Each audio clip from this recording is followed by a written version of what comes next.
Come on in. Welcome to A Moment in Time with Taylor. Thank you guys for being here on YouTube and Periscope. We are live in the flesh, and a bunny just hopped across my backyard, which is why I was looking over there when I was going live. And I danced in the beginning because it takes a minute for both platforms to connect. So bear with me as I do my weird stuff.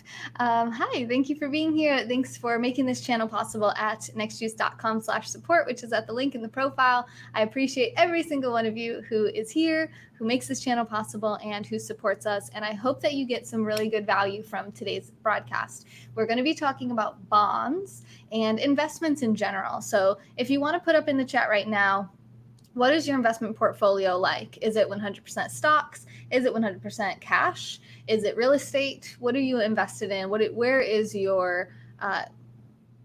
are your assets? And maybe for you, you don't have assets. You aren't investing, and that's okay, right? We're all at different stages in our financial journey. So perhaps for you, you're just trying to figure out how to get your way out of debt, and you can share that as well if you like. So let me say hi to everyone popping in here. I see Jay. Your name is Jivanath, right? Am I saying that right? Hey, gorgeous Samantha. That's how I just read your name for a second there. That's what it should be. Your name is good too, though. Courageous Samantha is even better. Hey, products. Oh, your name is very, I don't like it. Okay. Thank you, Jay. Hey, William. First comment over on YouTube. What's up? My weekend was excellent. We went to the beach yesterday. I topped up my tan. Hopefully you can still tell. Maybe I should go back today. It was wonderful. I was up way too late last night, so I slept in a little today, got some good rest, and I had a good day with Ed and the kids. We went for a nice walk. It was beautiful again today, so we got a little bit more sunshine and time outside. They're actually outside right now playing still. And yeah, it was just lovely. So how was your weekend, Bill? And how was everybody else's weekend too? Thanks for the super hearts, Jay. I thought they were the first super hearts of the broadcast, but I missed some from Cup of Joe. Thank you, Joe, for the super hearts. Are you excited to talk about finance, investing, wealth creation, wealth building? I am. I'm always excited to talk about this kind of stuff. Okay. All right, Samantha, that sounds perfect because I check all my messages on all platforms every Monday. So I'll be checking all my messages tomorrow. Oh, that's simply not true, Brian. That's simply not true. Stocks and cash. Okay.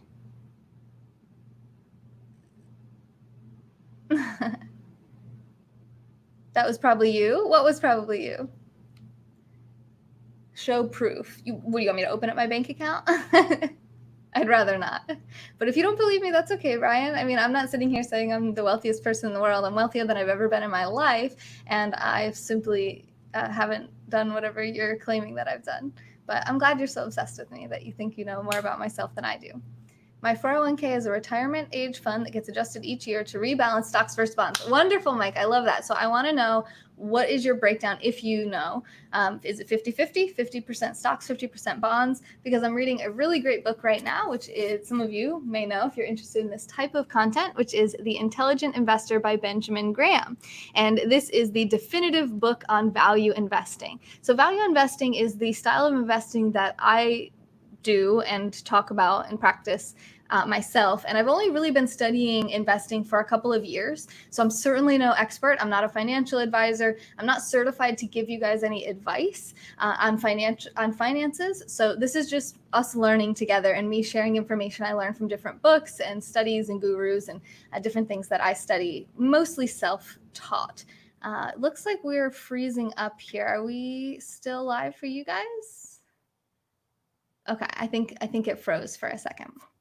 So let me just take care of a troll real quick. All right, awesome. Thanks for being here, trolls. We love you.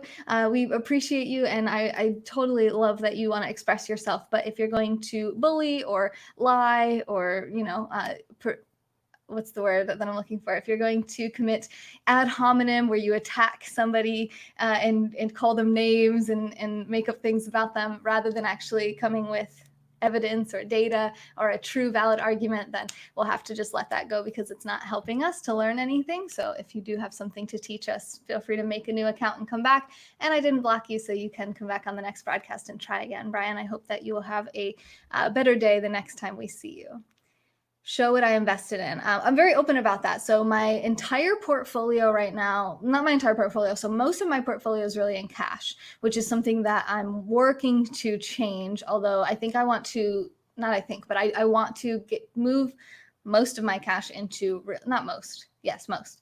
Let me find the words here. So you should, according to Grant Sabater, who wrote a book called Financial Freedom, which is one of my favorite financial books. Let me show you that one too. So this one's very dense, one thing at a time. Let me try not to let the troll dictate the content here.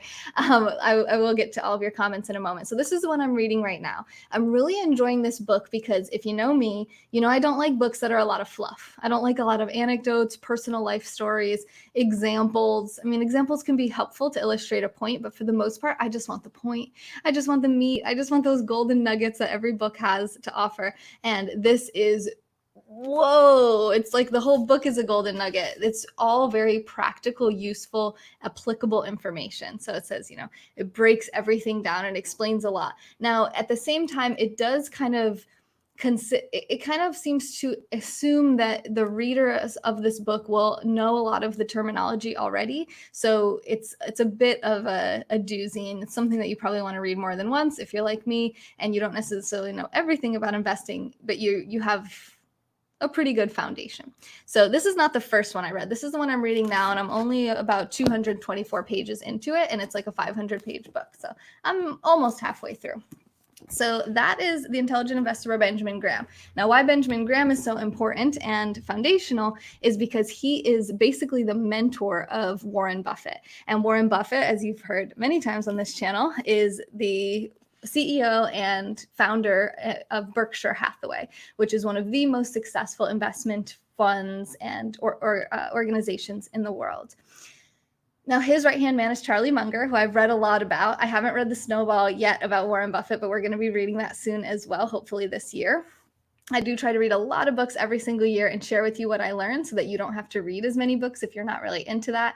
If you don't like that, if you don't have time, I love reading. I do it for fun. So I do book review emails that I send out for free. You can sign up for those at the website, nextjuice.com, or you can check out my live streams here on Periscope and YouTube, where I do all my book reviews live, reviews and summaries.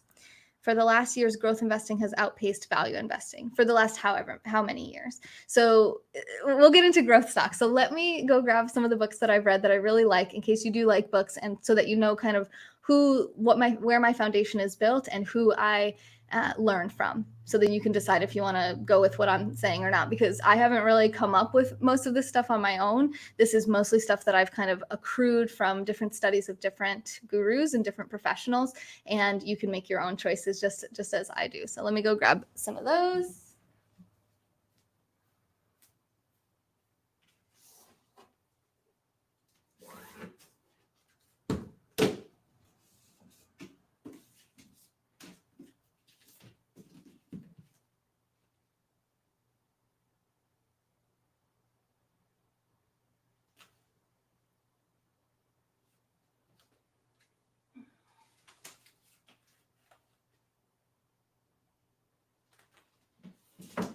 Okay. Thanks for your patience. Here's my little pile of books all about investing. So the first one of these that I read was this one, Charlie Munger, The Complete Investor. And this is primarily about psychological and cognitive biases that can affect both you as an investor and also the market as a whole. So in this book I was just talking about, in The Intelligent Investor, he calls the market Mr. Market. And he says, think of Mr. Market as a friend of yours. And your friend is he's manic depressive. So some days he's very excited about something that he has to sell you, and he wants to get some exorbitant price, and he's loving it, and he has nothing but amazing things to say about it, and he just wants like way more money than the thing is actually worth. So let's use a water bottle as an example. Okay, so let's say this represents a stock, right? This is, if you don't know what a stock is, I know that I have people listening from all different walks of their financial journey. It's basically a piece of a company. So you can buy a piece of a company, or you could potentially, if you have enough money, buy an entire company. So let's say this is a company, and this is you can buy all of it or nothing. Okay, we're gonna just keep it easy, simple. So this water bottle, say this is a water bottle. Let's just say it's Poland Spring. I don't know if Poland Spring's publicly traded, but maybe it is, or who owns Public Spring. We could look into that if you're really interested in investing in Poland Spring. So he comes up to you and he says, oh my God, this is the most amazing water. It was born in Maine. It's 100% natural spring water. It's so amazing. This water is going to do amazing things. It's going to dominate the water market. It's going to take over all other water companies. And this water is going to be worth way, way, way, way more than gold. And it's going to cost you 20 to 50 to 100 times more than what you were willing to pay for it last month or yesterday. And then maybe a year later, maybe less, he comes up to you and he's like, please just I'll give this water bottle to you for half of a penny. I can't get rid of it. There's nothing good about it. It's complete crap. Everything I thought I knew about it was completely wrong. And you please, I'm begging you, like, I'll pay you to take it. Basically, I'll pay you, or you pay less than it costs me to make it. Not me as the market, but whatever. Hopefully you guys get the idea here. If you had a friend like that who was all over the place and sometimes their emotions were telling them, oh my God, it's so amazing. They wanted this crazy amount of money for it. And sometimes they were like totally undervaluing what it really truly is. I mean, water is pretty valuable to humans, right? So if you were going to charge me a penny for a gallon of water, let's say, I mean, this is less than a gallon, but that would be a pretty awesome deal. And it'd be pretty obvious that that was a great deal. And that you wouldn't just take that person's opinion for it.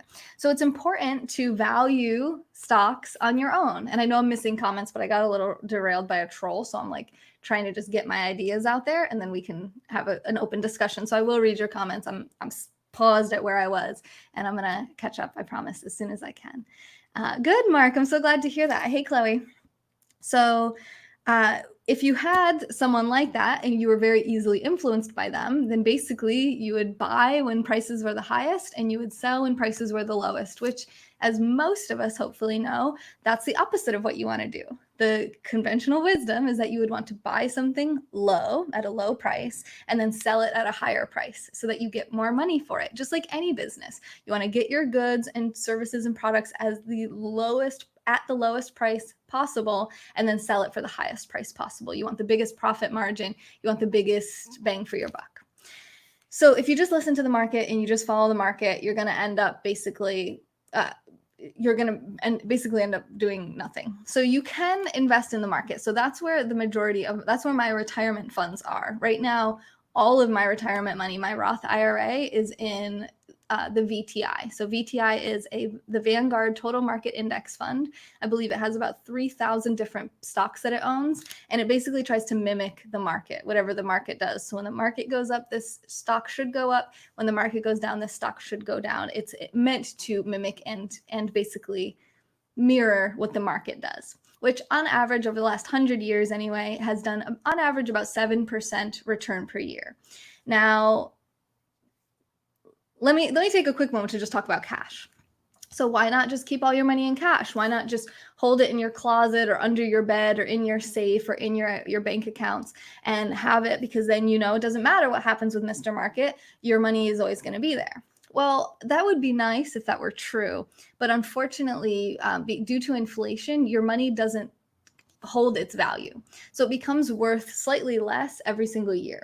So on average, again, over the last 100 years, it's lost about on average 3% to inflation per year, which means that your dollar or your $100 will buy you 3% less the following year. So yeah, you still have the $100, but it's worth 3% less, which means, so it's still worth $100, but it will buy you 3% less. So the prices of everything go up 3%. So it's not as powerful as it was. So if you invest in just the market and a total market index fund, on average, you're going to outpace inflation by about 4%.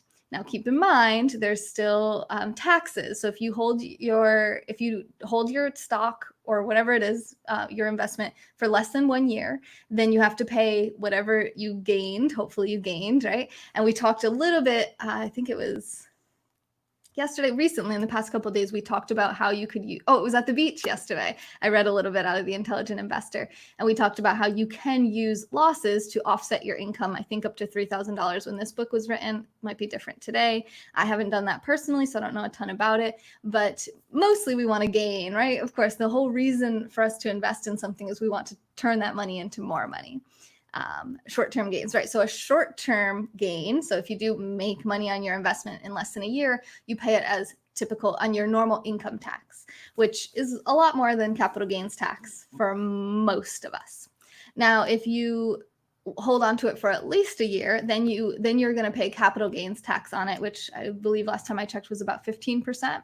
So if you can hold it for at least a year, that's the best. This is why day trading, Forex, these people who try to buy and sell like every single day have a really hard time, because any gains that they do make get eaten up very quickly by tax. Now, of course, it's only the gain that gets taxed, so it doesn't take the whole thing, but it takes a chunk of it. So we talked also, I think this was maybe a month ago, we talked about the power of compounding and how you're actually better off if someone made you 2 offers and they said, hey, listen, I have a great deal for you. I'll either give you $1,000 a day over the next 30 days, and you can spend it as soon as I start giving to you. As soon as day 1 hits and you get that $1,000, you can start spending it immediately, and I'll give you $1,000 over each day over 30 days.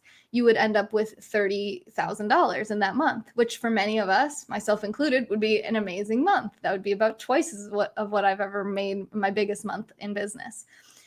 Now, the better deal is the person who says, okay, I'll give you 1 penny today, and I'll double the amount that I give you every single day over the next 30 days. The only catch is that you can't spend it until after the 30 days is over, because I'm doubling it, right? So I'll double whatever amount you have. So day 1, it's 1 penny. Day 2, it's 2 pennies. Day 3, it's 4 pennies, then 8 cents, then 16 cents, then 32 cents, so on and so forth for 30 days. At the end of 30 days, you would have over $5 million compared to 30,000.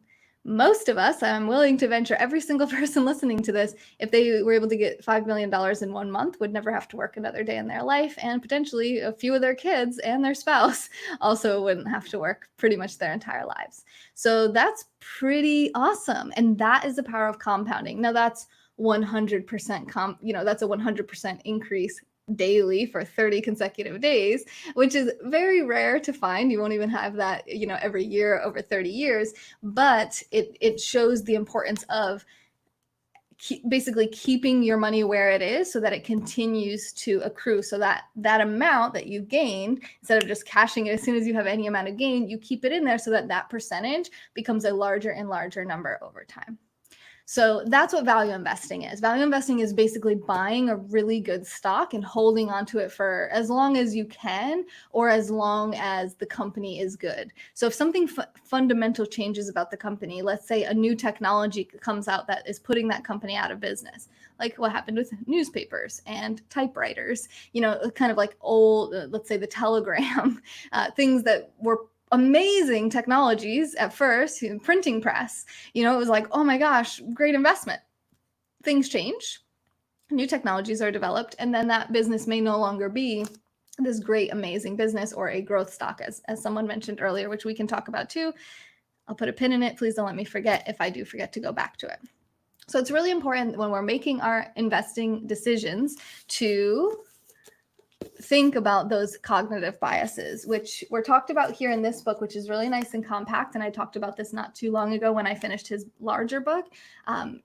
So I'm also a psychology student. I'm studying to become a therapist. And it's really important, not only with investing, but in life in general, to be aware of the tricks your mind plays on you and the paths of least resistance for your brain, and the way that you tend to go, the way that your brain wants to go, which is towards comfort, familiarity, habit, towards things that it likes and previously thinks, like confirmation bias. What I already know or think that I know, I'm looking for information that confirms that. So for example, if I'm looking at a company, I say, okay, I really want to buy some Twitter stock, and I really like Twitter. I'm looking for all these great articles about Twitter, and I see some stuff that says, oh no, Twitter has no future. Twitter's going to die.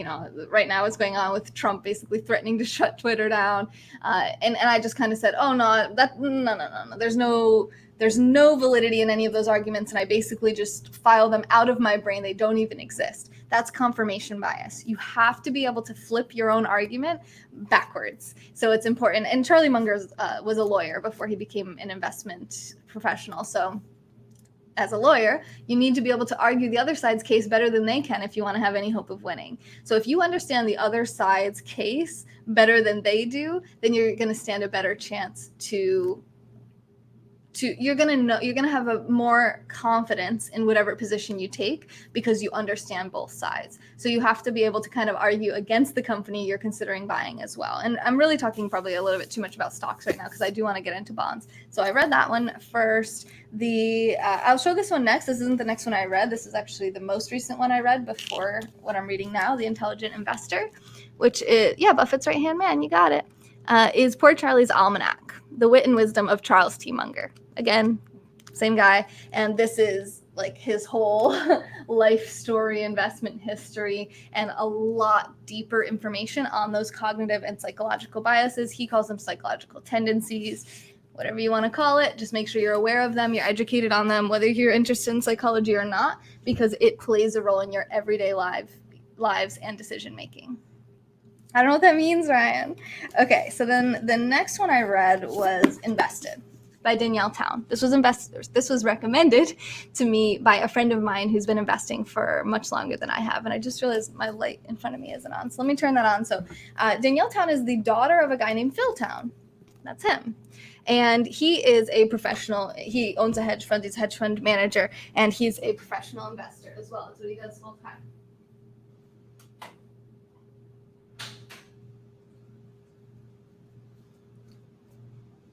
So he basically took her under his wing and taught her how to invest. And she wrote this book to teach everyone else how to invest.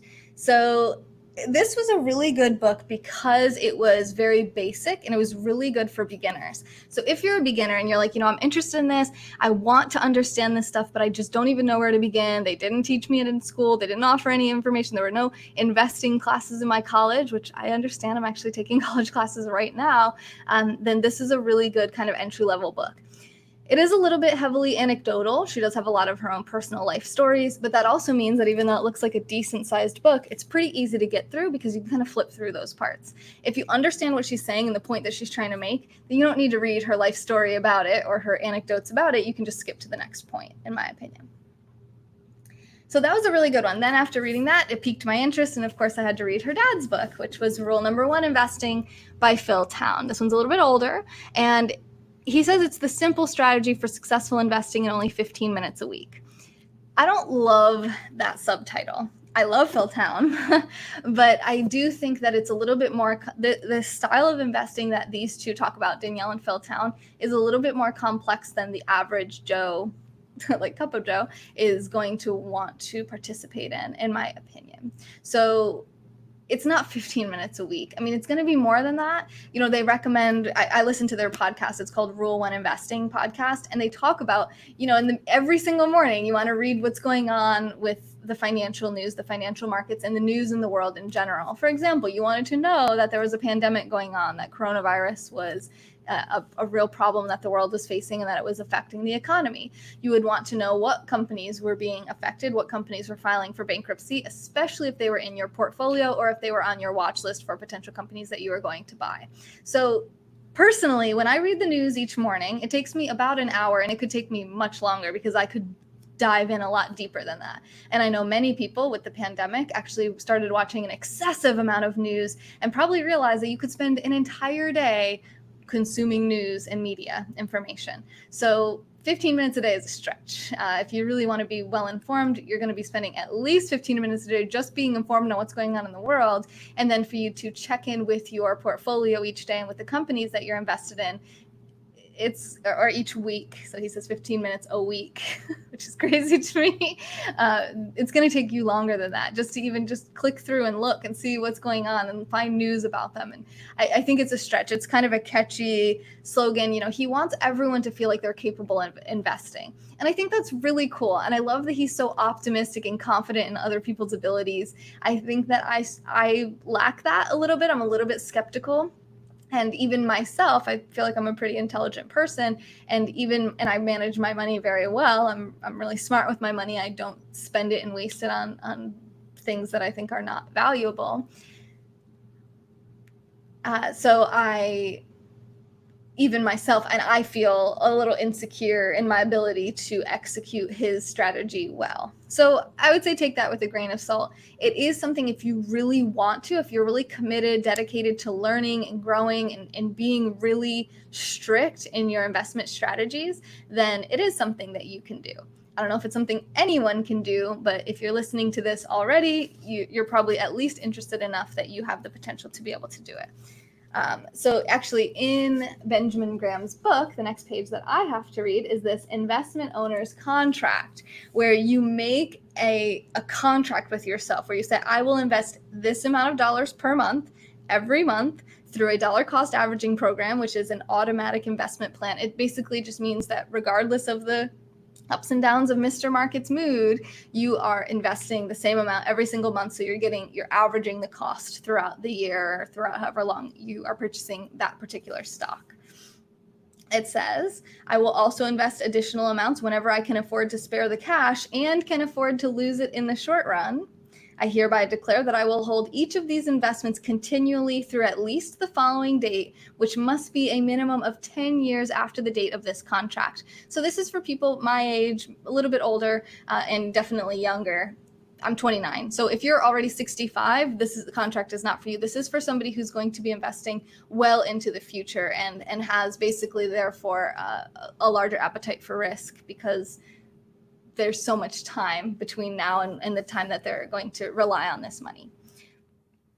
And then you sign it, you date it, and there's witnesses. There's a little more to that, but that's the general gist. So that's what I mean when I say a strict plan, that you're not going to, you're only going to buy these companies for a certain price that you have determined, or someone you really trust and have studied have determined to be a good value for the stock. Don't worry about what the price is. That doesn't matter. That's like saying, okay, so I want to buy this dress, and I would say I would pay up to like up to probably $20 for this dress. I'm very, very cheap, and I know where this dress came from, and I know it's quite cheap itself. I got this dress for $10. That was 50% off. That's a wonderful value. I would have paid $20, but I wouldn't have paid $50, and I certainly wouldn't have paid $100.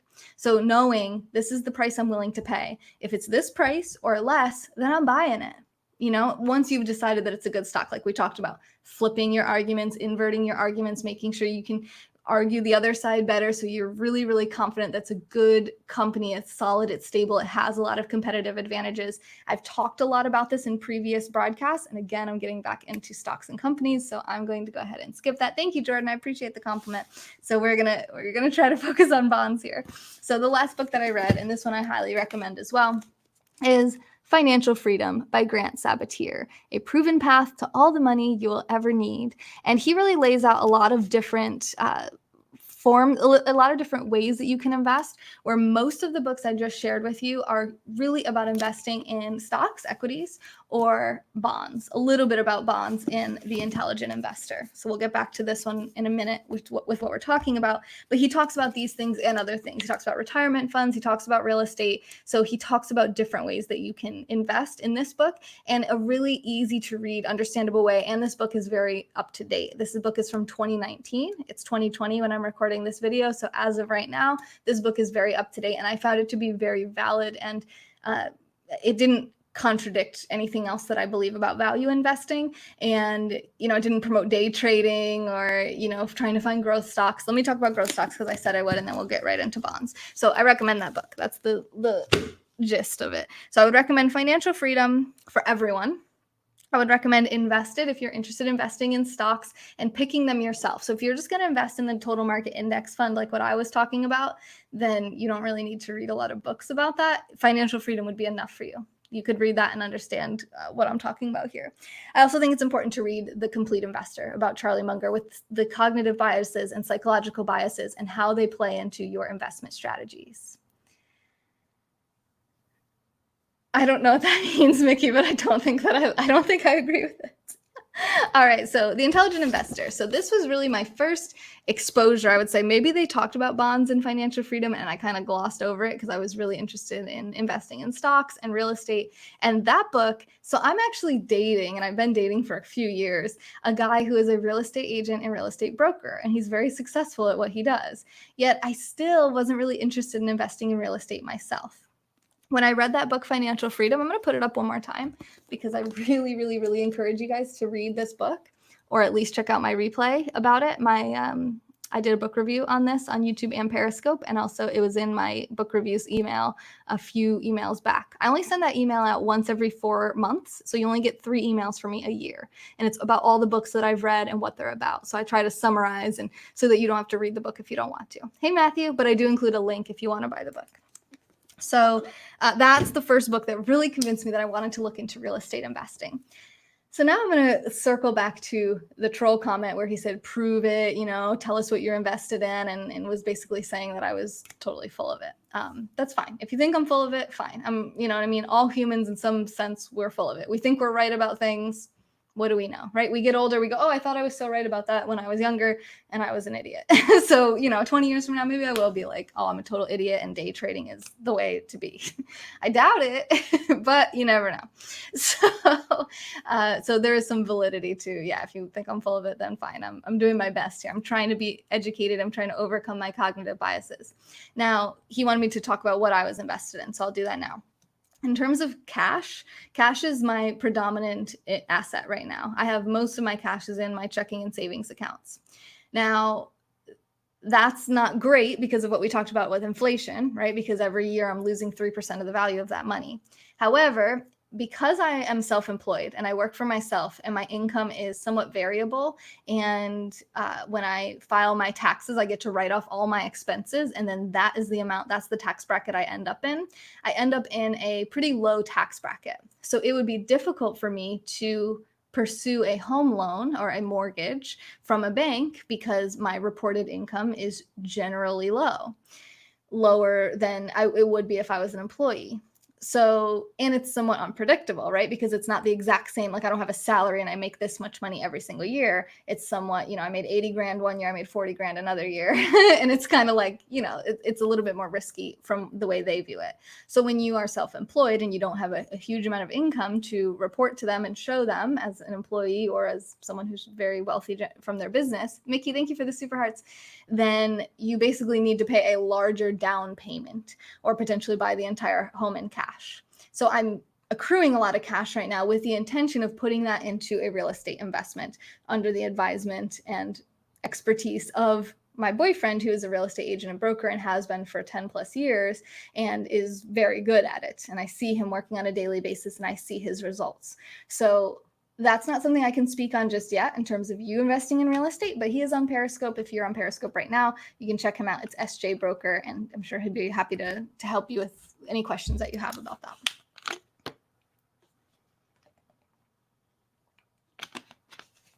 In terms of my stock portfolio, I invested in my Roth IRA last year. I maxed it out, and I'm doing the same thing this year, which translates into, I believe it's $1,500. Yeah, $1,500 per month that I put towards my Roth IRA each month of the year.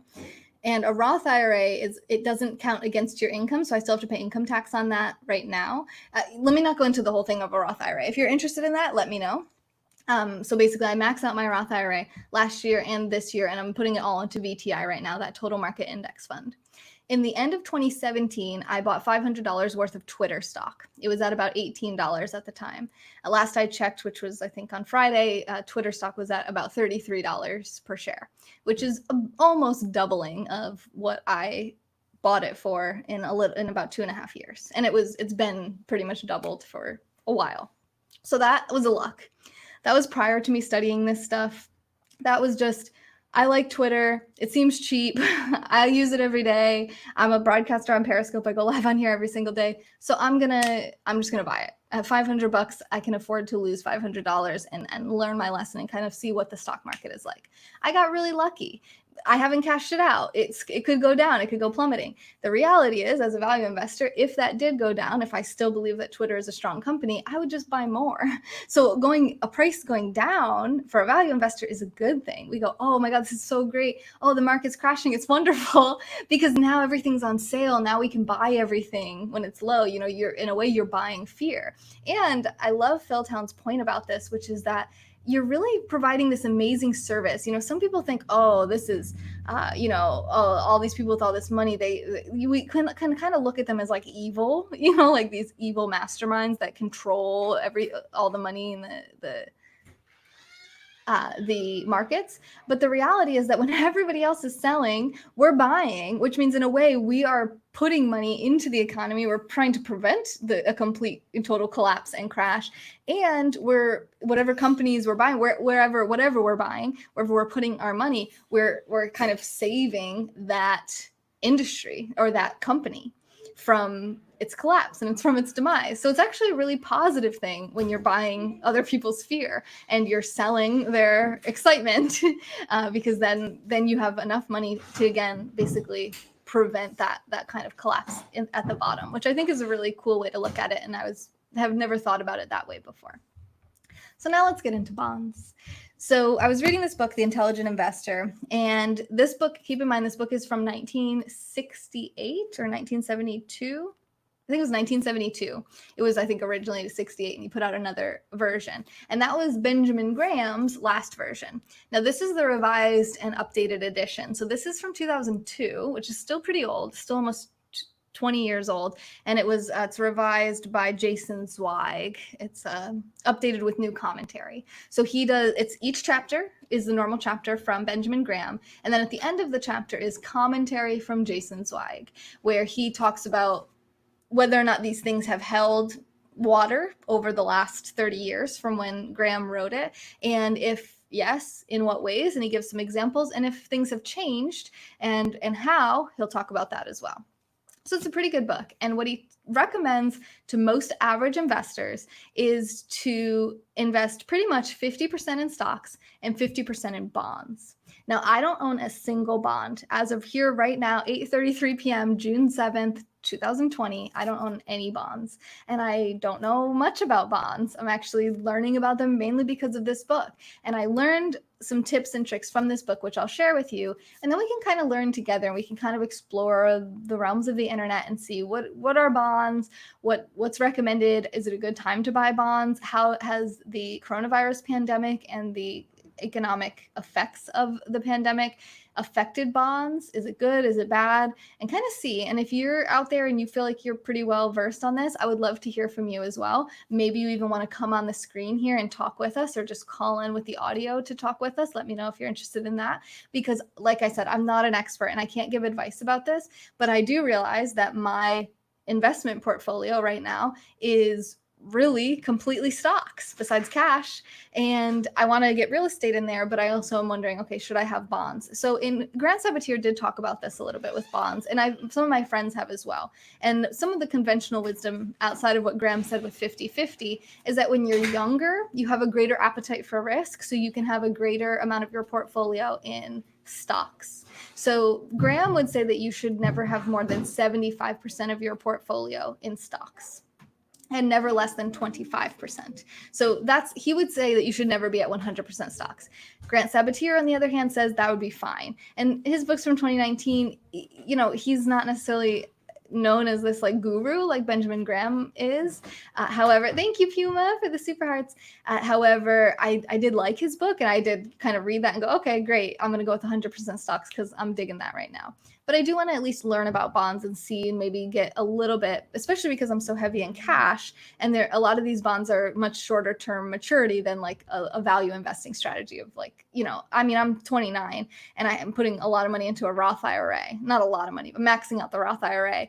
So I can't touch that money until I'm at least 55. So, we're talking 25 plus years out into the future that these investments are, which is great that I have that I know that when I retire, I'm going to have all of these years, 25, 26, 27 from the stuff from last years of compounding and dollar cost averaging, which is awesome. And I feel so good about that. I'm so excited that I'm protecting my future self and my kids and my loved ones and friends and family, that I'll be able to not have to be forced to work at Walmart as a greeter when I'm 70. I'm also excited that I'm learning more about some short-term ways that I might be able to get a little bit of gains, offset some of that inflation that I'm suffering with having so much in cash, and maybe even boost that cash nest egg a little bit to help me to get into a real estate investment. So that's where I'm at. That's my personal situation. Maybe you like some of it. Maybe some of it rings true for you. Maybe you want to do something different. I'd love to hear from you. I'd love to know what you guys do already, what your investment portfolio is like now, and kind of what you've been doing. So let me try to read. Some of these comments are pretty old, but because I got derailed by that troll and I got a little flustered. So I just wanted to say everything first and not sit here and go back and forth with trolls or get too sidetracked with comments in general. But now I'm ready to, before I go into bonds as much, is to just kind of catch up here with what you guys are saying. So I wanted to know, Mike, how his bonds are adjusted. Is it 50-50? Is it 80-20? So then, like I said, the conventional wisdom is that as you get older and your appetite for risk becomes less, that you would switch to a more predominantly bond portfolio. So up to 75% bonds, 25% stocks. On average, he says, if you just do 50-50, that would be fine as well, according to Benjamin Graham. Now, let's keep in mind, too, the time period. This is 1972. The gold standard of the dollar, the American dollar, was just removed the year before, and it was supposed to be temporary. A lot of the Federal Reserve, a lot of the stuff that kind of came into being in our what feels like a somewhat distant past was supposed to be temporary and doesn't seem to be going anywhere anytime soon. So things may have changed, and the reliability of the U.S. Treasury, I don't know if it's still considered as reliable. I kind of fall on the spectrum. I've been exposed to a lot of conspiratorial theories, and I love America, but I don't love the Federal Reserve and a fiat currency. So it's hard for me to consider loaning money to the government and expecting them to pay me back. I just have this I have this bias that just tells me, don't do that. It's not a good idea. You can't count on them to hook you up. And I love business, and I love the idea of putting money into a business and voting with my dollars for business as opposed to government or treasury. It doesn't really even make a lot of sense to me that I loan the government money and then they give me more money back. It's challenging for my brain to wrap around it. So maybe you're in that category too, in which case we're on the same page and we're going to kind of learn together and talk a little bit more. Private loans, then, they're more lucrative and a lot more risky, because you don't know that you're going to get paid back on that. Okay. Hi, Matt. How are you? Okay, so Thea says, I'm currently heavy in these three stocks: Ford, AXXA, and CCL. I'm not familiar with those other two, so let me look those up. AXXA is XE Group, which is a penny stock. I don't even know what it is. Oh, it's a real estate industry. It's in the real estate industry. It is a diversified corporation focusing on real estate, selected fintech and synergistic in nature, private equity investments. Interesting. And that is 1.5 cents per share. So that's not something that Benjamin Graham would say to invest in. And again, we're talking about stocks. So let me just try to stay. I'm just curious about what these other ones are. What was the other one? CCL. This is just to give you what my opinions are as I look at this and just kind of get you comfortable with the terminology a little bit. So as I look at Carnival Corporation, that's CCL, I actually did I actually run a valuation on Carnival? No, I think I did Royal Caribbean. I did RCL. So recently, many of us know with the crash, not the crash, but the decline in the stock markets, the cruise lines were hit exceptionally hard. People sold their cruise line stocks as if no one was ever going to take another cruise again. And keep in mind, a lot of these big hedge funds, they're expected to hold their stocks for a year at most or less. So they're always expected to shift and move. And if someone else moves and their move ends up being right and yours isn't, you look bad. And if you make a different move than someone else, it's a risk. So a lot of them move together. If one does it, then they all do it, because then at least nobody can say they did something wrong because everybody did it. So that's like social proof bias, which is why Danielle and Phil Town are so, and even Benjamin Graham are so invested in the concept of like picking companies that are big. They have a proven track record. They seem to be going to be existing well into the future, hopefully 10 plus years into the future. They get a good return or a dividend, and it's like a steady, it's not a growth stock. So I did say I'd talk about growth stocks. Let me get into that in a second. Growth stocks are stocks that are basically expected to grow a lot in the future. So they're expected to be like a big one right now is Shopify. Shopify is considered like a big growth stock. Like it's just growing so rapidly and so fast. So if you buy it, it's just going to keep doing that. Now, keep in mind, if something's already been growing a lot, it's usually not a great time to buy it. And it's so easy to look at something and say, oh, if I had just bought Microsoft right in the beginning, if I had just gotten Apple right in the beginning, if I had just gotten Netflix right in the beginning, I would be loaded right now. Well, yeah, of course, if you could live in the future and then turn back time into the past and go invest in all the things that succeed and are very successful in the future, we'd all be really rich. Hindsight is 2020. So yeah, you could have invested in Microsoft and become very wealthy. But you also could have invested in some competitor of Microsoft that we no longer even know what it is and have completely been destroyed because it was a bet. You're basically placing a bet when a company is new and you don't know how it's going to perform, and there's all these other companies that are all trying to get that market share.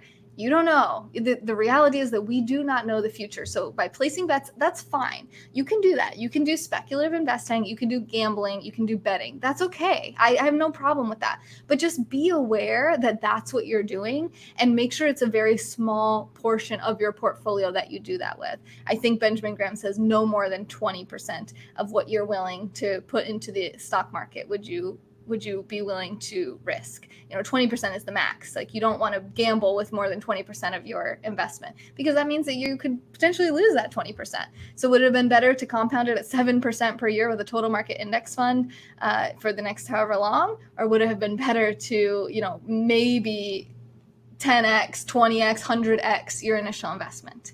Yeah, maybe, but you could also lose it all. So, and that's what a lot of people view all investing as a gamble and a risk. I mean, yeah, technically you can always lose money, but there's certain companies that aren't as much of a gamble as others, right? Companies that have really strong track records and have been performing well over the last 10 plus years and have no dominant, threats, no big threats to their business, are probably going to perform well for at least the next few years. So that one's not as much of a risk as some brand new company. Like, I would say Shopify is a good example of this. Maybe Shopify will just continue to become this huge stock, and it'll just dominate everything. But it seems like as other companies see how well Shopify is doing, they're going to develop another competitor, right? They're going to develop companies to compete with Shopify, and they're going to try to find unique value propositions to take some of that market share that Shopify has and potentially beat Shopify at their own game. So that's free market. That's what we want. Competition is good. It's healthy. It's good for the consumer. We get the best possible product because everyone's trying to compete for the money. So like Blockbuster. Blockbuster is a great example of one that was probably a great buy at some point and then was put out because of changes, because of threats to their company and things that change with technology. So that's what a growth stock is. It's a speculative gamble, and that's fine to gamble. I like blackjack. Okay, I like going to the casino and playing some blackjack, and I know I could lose my money when I play blackjack.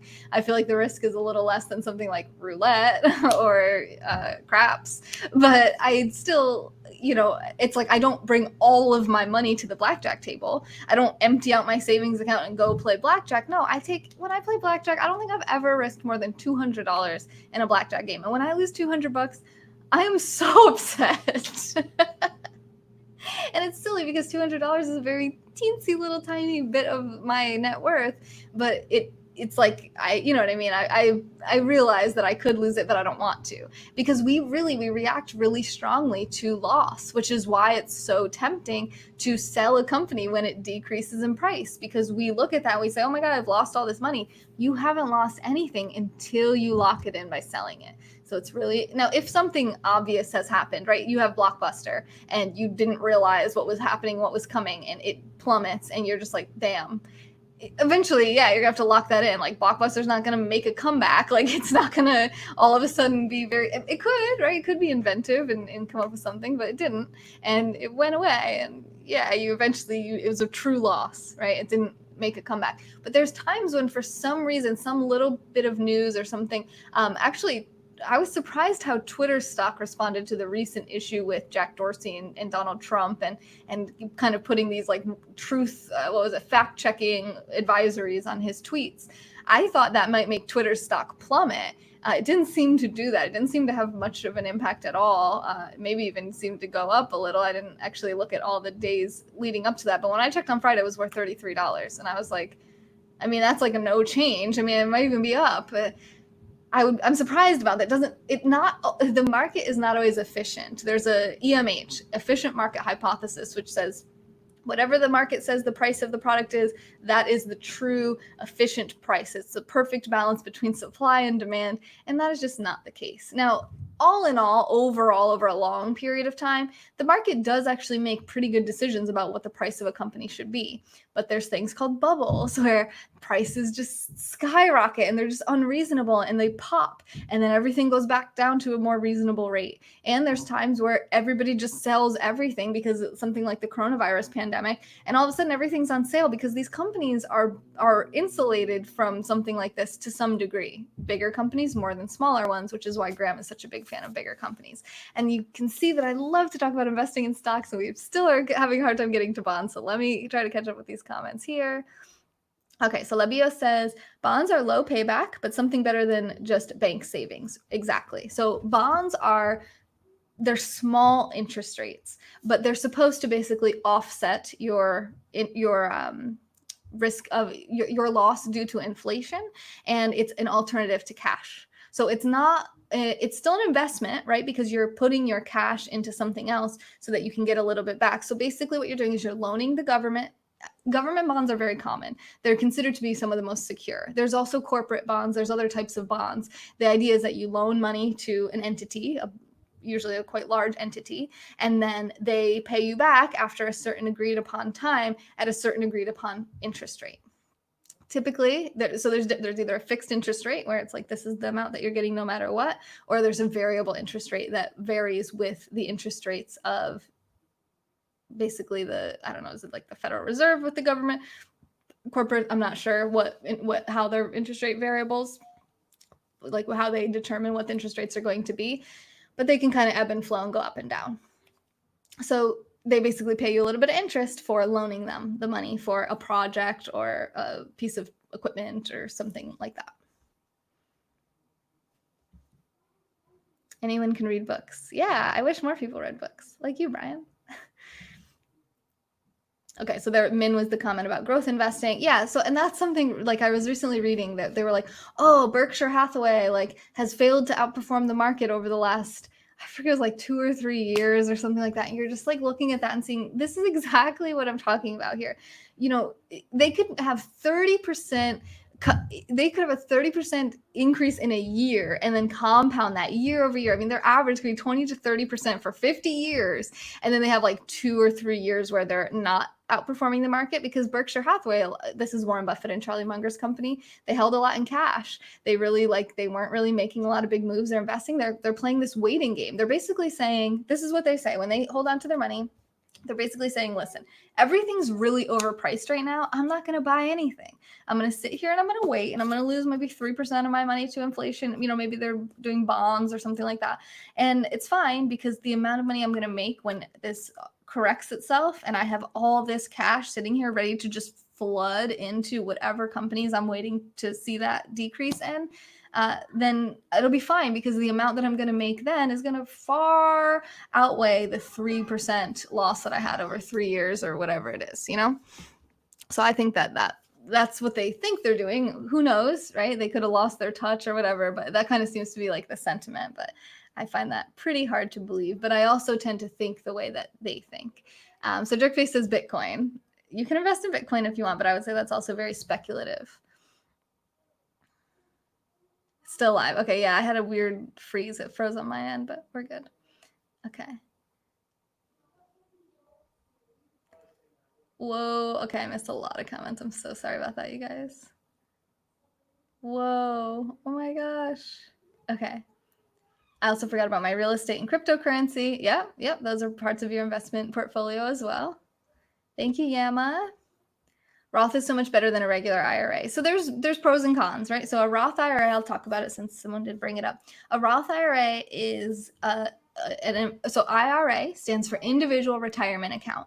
So this is an account that you cannot touch until you're I think it's actually 55 and a half years old. I want to say, let's just say 55, until you're at least 55 years old, and that you've had the IRA for at least 5 years. Little munchkins, I want to go play with them. So am I being trolled by my own children right now? Every time I try to speak, hi, Walter. All right.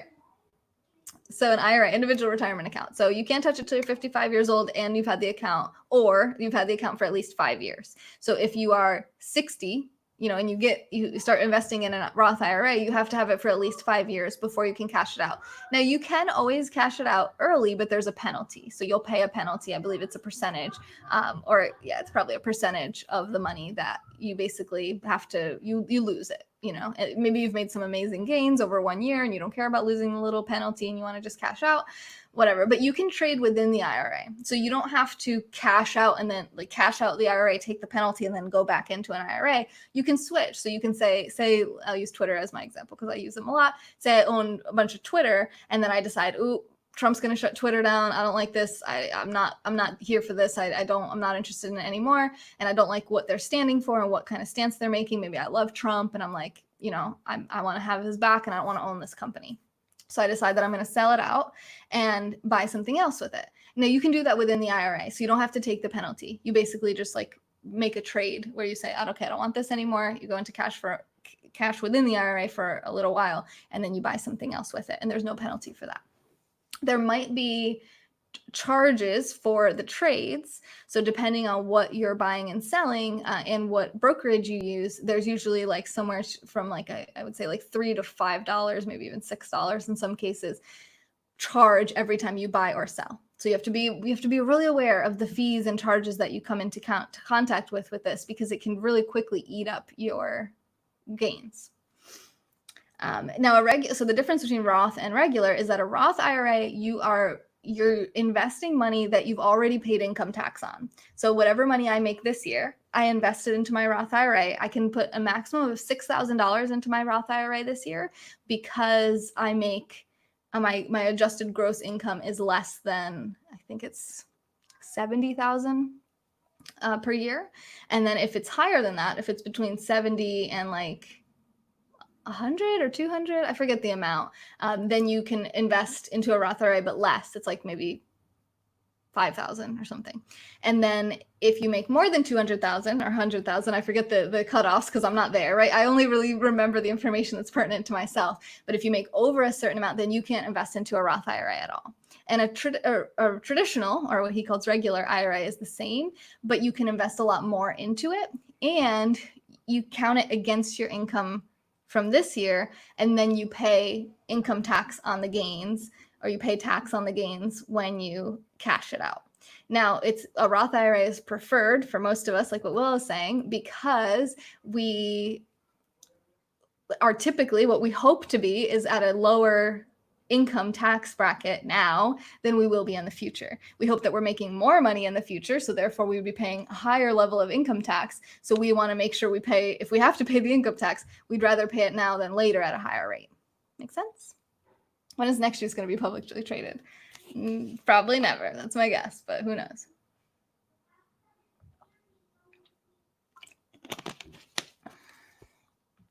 I like having complete control over it at this point. Short-term gains, long-term gains, $3,000 a year loss. More can be carried forward to future years. Yes, man. Yep, we talked about that a little bit yesterday too. Always pay capital gains. Are you saying, so CG, are you saying you pay capital gains plus income tax? That would be even worse. That is too time consuming for me to watch stocks daily. He says weekly, you would check in with it. It's not necessarily that you're checking in with the price as much as you're checking in with the news of the company. Obviously you want to check in quarterly. So they have quarterly reports they put out, and they have annual reports. Annual reports are very important. They have like letters to their shareholders. They do calls, the quarterly calls where they talk about their reports.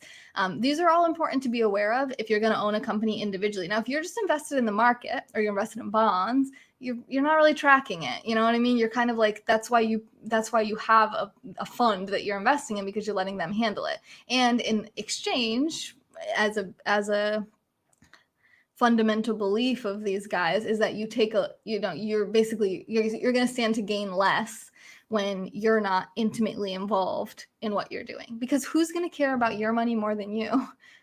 Definitely no one, except how they might be able to get that money from you. So you have to care about it. You have to pay attention to it. So it's important to at least pay attention to those things, but also just kind of know what's going on. Like, I own Twitter stock. So when I see Trump threatening to shut Twitter down, I'm going, okay, this is important. This is something important for me to kind of keep an eye on and be aware of, because if he shuts Twitter down, the stock's probably not going to perform too well. And is it a temporary shutdown? Is it a permanent shutdown? Who knows, right? And is his threat really, can he even do that? Does he have any merit to even say he's going to do that? These are things that I all of a sudden have to look into and care about, because I own Twitter and no one's going to sell it for me. So if I had a fund which owned Twitter and they're managing it, then okay, whatever, they take care of it. But since I own Twitter independently, I am in charge of that. So I have to check on that and be aware of that kind of stuff. I appreciate that, Broward. I really do. Ryan. My friend had complimented me. My friend who's a big investor had said, I assimilate information well. I like that word, because I ingest a lot of information, and then I tried to be able to communicate it in a way that's attainable to most people. And I use words, I realize, like, even right now, like the word assimilate, attain, like I can feel these words and I'm like, oh, these words are more complicated than they need to be. So I try to make it simple, which might make me seem like I'm not understanding it as well, but that's okay. I don't care what you guys think about whether or not I'm smart. I just want you to be able to understand it. So I'm trying to basically say it in as easily accessible way as possible, because sometimes I'm reading these books and I'm going, okay, this is kind of deep. This is kind of intense. And I want to be able to explain it to people in a way that they go, oh yeah, okay, that makes sense. And then they can take advantage of the information too. Get the information to the masses. When they first started printing things, like women weren't allowed to read or write. Black people weren't allowed to read or write. They didn't want people to have information. That's the opposite of what I want. I want everyone to have access to the same information so that they can make their own choices, right? I'm not telling you what choice to make, but at least you have the information out there. Did I hear the story about coin flipping? Is this like one of those thinking fast and slow things where they decided whether or not to buy a stock based on coin flips and outperform the market or something? But remember, a lot of these things will be like a hit or a miss. Maybe one study it worked and another it didn't. Oh yeah, there you go, Ryan. That's exactly, information assimilation. I think that is one of my top strengths, and that is really what I try to do here on my channel. So I appreciate that. Hey, Wayne, am I a teacher? Yeah, so I am a yoga teacher, and I do try to I think teaching is basically what we're talking about here, information assimilation. So I do try to learn and then teach it to you guys. And the truth is, when I teach, that's the best way for me to retain the information. So it really helps me to do that a lot. but I'm not certified as a financial advisor, so I can't really give advice about finances. I can basically say what I think, my opinions, right? It's for educational, it's for entertainment purposes, but it's not really it can't be used as financial advice because then I would have liability. Hey, Angela, because, laws. Yeah, know the ins and outs. Sounds like a chess game. The brainchild behind Buffett. Buffett's very, very intelligent. So they think very similarly. Hi, Victoria. How are you, beautiful soul? Hi, everybody. I'm not sure what you mean by this. Carlos says investing takes years and years to pay off. Okay, I read that as it like paying off a debt. He said it takes years and years to pay off. I thought he meant like pay off the investment. I'm like, what? But he means you basically need to invest for years to get the payoff, to get the payout, to get the benefits of it. So I agree with that. I read it wrong at first. I'm too lit for maths. Oh, sorry. Thank you, Jordan. Very kind. If the compound interest is equivalent to the corresponding interest rate, how many drinks were consumed? Hey, Matthew, I'm really, really good. How are you? Love you too.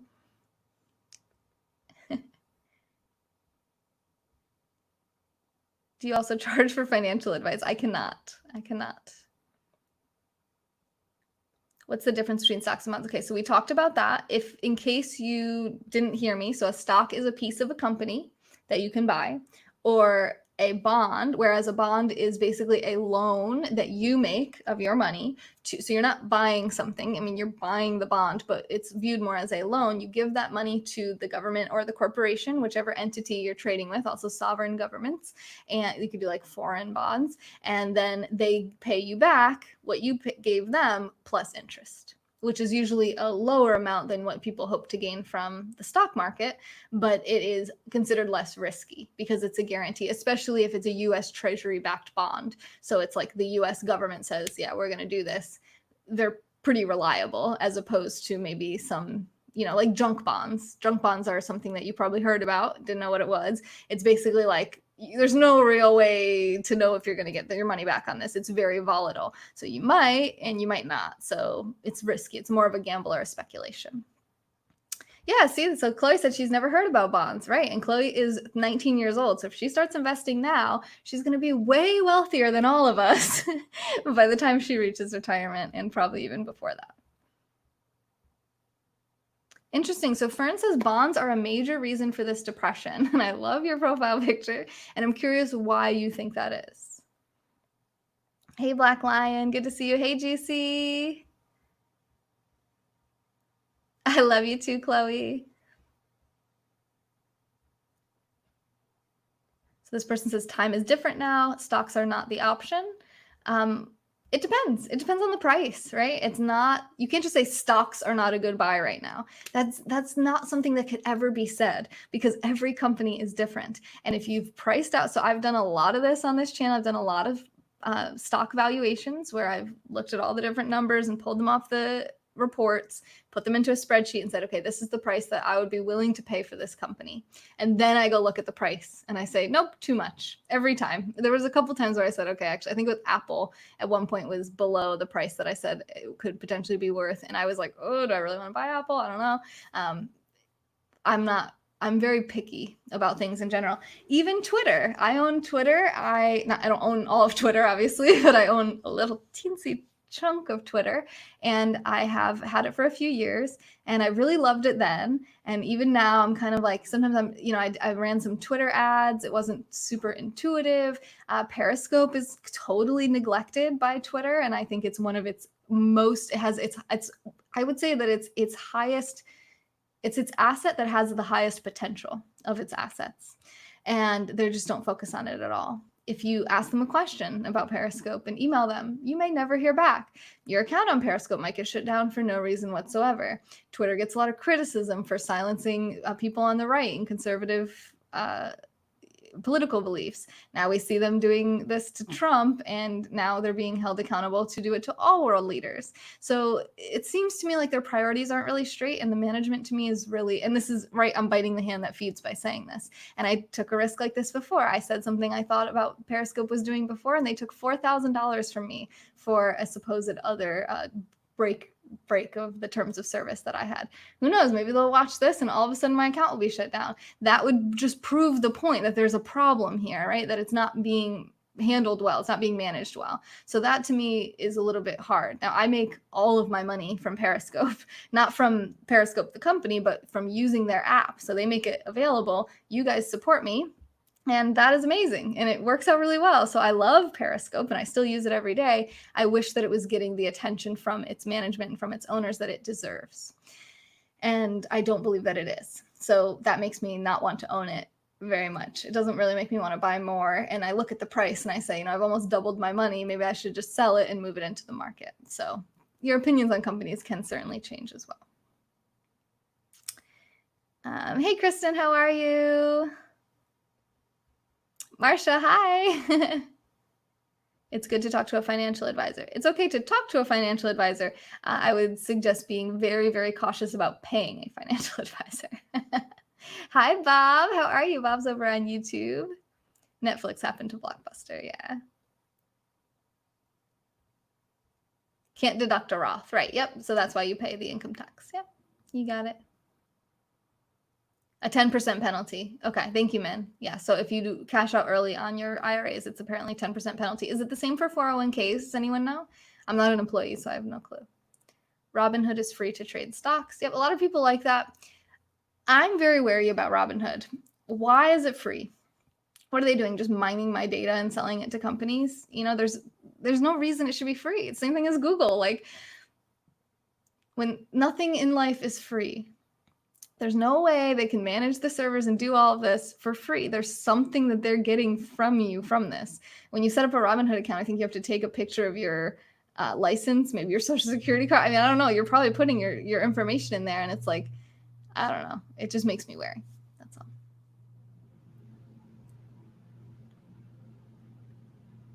Oh, is it 59 and a half? Okay, it's 59 and a half. All right, sorry, I said 55 and a half. Hi, Angela. How are you? Thank you, Marsha. I appreciate it. And really, I've only studied this part-time for a few years. I'm no expert, but I do love it. I enjoy it, so I can hold the information in my head a little bit, Hey, Chris, thanks for the super hearts. And also, I'm reading a book about it right now, so it's fresh in my brain too, You're more of a fan of Twitter now. Interesting. Oh, because you're anti-Trump or because of something else? Because it does seem like that is kind of a sentiment that's been happening with the stock price. Robinhood charges a monthly star program.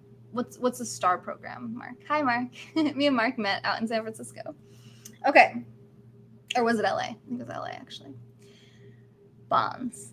So we talked about what bonds are. Now, do we think that bonds are a good buy right now? I don't know. And how do you invest in bonds? So I have like 7 tabs open on my screen right now, so we can kind of like get into what we think about this and what the information out there is, and we can talk about it and learn together. That was my plan for this broadcast. It took me 1 hour and 11 minutes to get there. Hi, I'm Taylor, and this is what I do every day. All right. So am I sharing with you?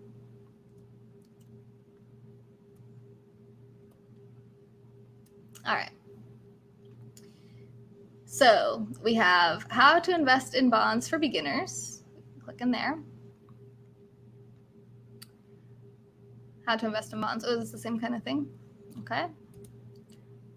No, I do not want that. I actually already get that. So we have the ultimate guide to retirement. What are the advantages of bonds for retirement?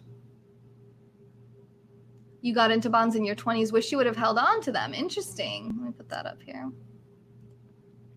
Interesting. Very good. Very good insight. Thank you for saying that. Sometimes I forget that you guys can see me because I can't see myself when I go into the pages. Advantages and disadvantages of bonds. Why don't we put that in the beginning?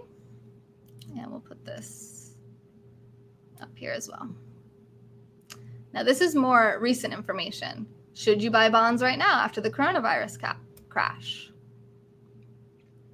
How to invest in bonds for beginners.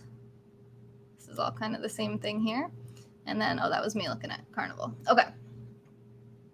So let's start here. Advantages and disadvantages of bonds according to Zacks.com, our research your success. Stock prices generally go up faster than bond prices, but they're also usually riskier. Bonds, which are loans to government and businesses that issue them, are often called good investments for older investors who need to rely on steady interest income. Some bonds are riskier than others and usually pay higher interest as a result. So it's good to make sure you understand the particular securities you invest in. Now, I just realized before I get into that, can you invest in James Bond? Probably. I mean, who owns the licensing for that? So I'm going to close my, I won't see, if you guys send super hearts in the next few minutes, I won't see them because I'm using my phone to look at some of the notes that I took on Benjamin Graham's book, because I did want to share that first. So where are we? Bonds.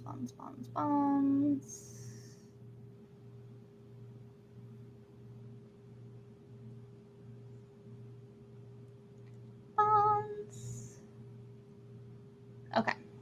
So the types of bonds, this was according to Benjamin Graham. There's U.S. savings bonds, Series E and Series H. So why don't we put that as we'll look that up. Series E, savings bonds, and Series H, savings bonds. He had mentioned something called tax-exempt housing authority bonds. Now, this is probably outdated at this point. So here's this crazy thing about bonds, or not just bonds, but stocks in general, is that as something starts to work in the stock market or in investing in any kind, or even just in business in general, people start to write books about it. People start to educate about it. They start to share the information. And then what happens as a result is that it no longer works because everybody starts doing it, right? So like if you buy in this month and sell in this month, it works. And it worked for like 100 years, but then somebody realized it and they told everyone, and then everyone started doing it. And now it made no difference because everyone was doing it. So there was no longer the previous pattern. There was now a new pattern, in which case, yeah, it didn't make any difference if you did it then, you know? I wish there were small local companies that we could actually buy into, maybe a co-op like or something. It's tricky because most smaller companies are only open to private investors, and private investors typically have to have a net worth of like $1 million or more. If you don't know what your net worth is, you can set up a spreadsheet and figure out, basically take all of your assets and subtract your liabilities, your debts, and then you'll know what your net worth is. So I would say but I'm saying this because Grant Sabater says this, is don't put anything on that list that's worth less than $100. Something that you would sell, you want to put it at the price that it's worth if you were to sell it today, not the price that you bought it for. Okay, so that's how you figure out your net worth. And you should check it at least once a month, in my opinion, maybe more frequently. Okay, so there's state and municipal bonds, and he recommends looking for a rating of A or higher. So there's AA or AAA, which are higher. So there's A, AA, or AAA. So you want to look for the rating from Moody's or Standard & Poor's. So if you're looking at a bond and you're deciding what to get, you want to make sure it has a good rating. So why don't we look at that too? Moody's bond ratings. And we can look at the S&P too.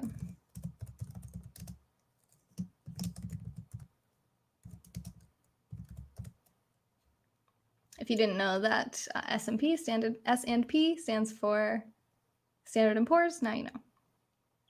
All right. So there's corporate bonds, which he basically said that unless you're a pretty aggressive, wealthy investor, that corporate bonds aren't really going to be something that you're delving into. But maybe if you're in that boat, which I assume everyone watching this is not, then you would check that out. So he said corporate bonds typically are like $10,000 and you need 10 to diversify properly. So buying them individually is nonsensical unless you have $100,000 to invest. So get a bond fund instead. And he says some reputable sellers of bond funds are Vanguard, Fidelity, Schwab, and T. Rowe Price. Again, these are a little bit old, but Vanguard is still a very reputable company as of today. So we can also look up Vanguard bond funds.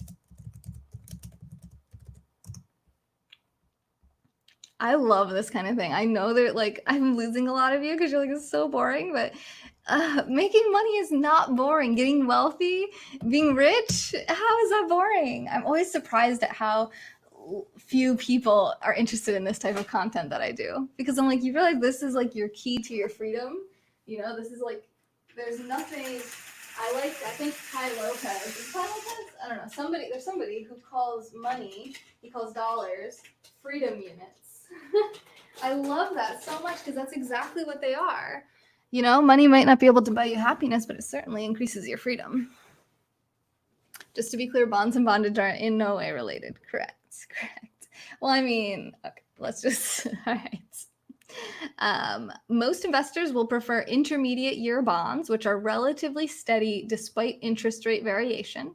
So that's going to be not like a short-term bond. It would be something intermediate, maybe like, I don't know, 5 years, 1 to 5 years or something. I'm not sure. Maybe they are. I was kind of thinking the same thing. Also look into T-bills, treasury bills, which are backed by the government and mature within weeks. So we'll look at T-bills as well. And then I have the pages marked here where he talks about this in the book. All right. So thank you, Chris, Chloe, Joe, Mickey, and Jivanath for the super hearts in case you sent any while I didn't have my page up. Just want to make sure I didn't miss any. All right. So now if you guys want to see my screen, now look how many, not that. Now look at how many tabs I have open. Can you see all that? Here, let me make myself smaller. Oops, not smaller. Add. Yeah, there we go. Now you can see.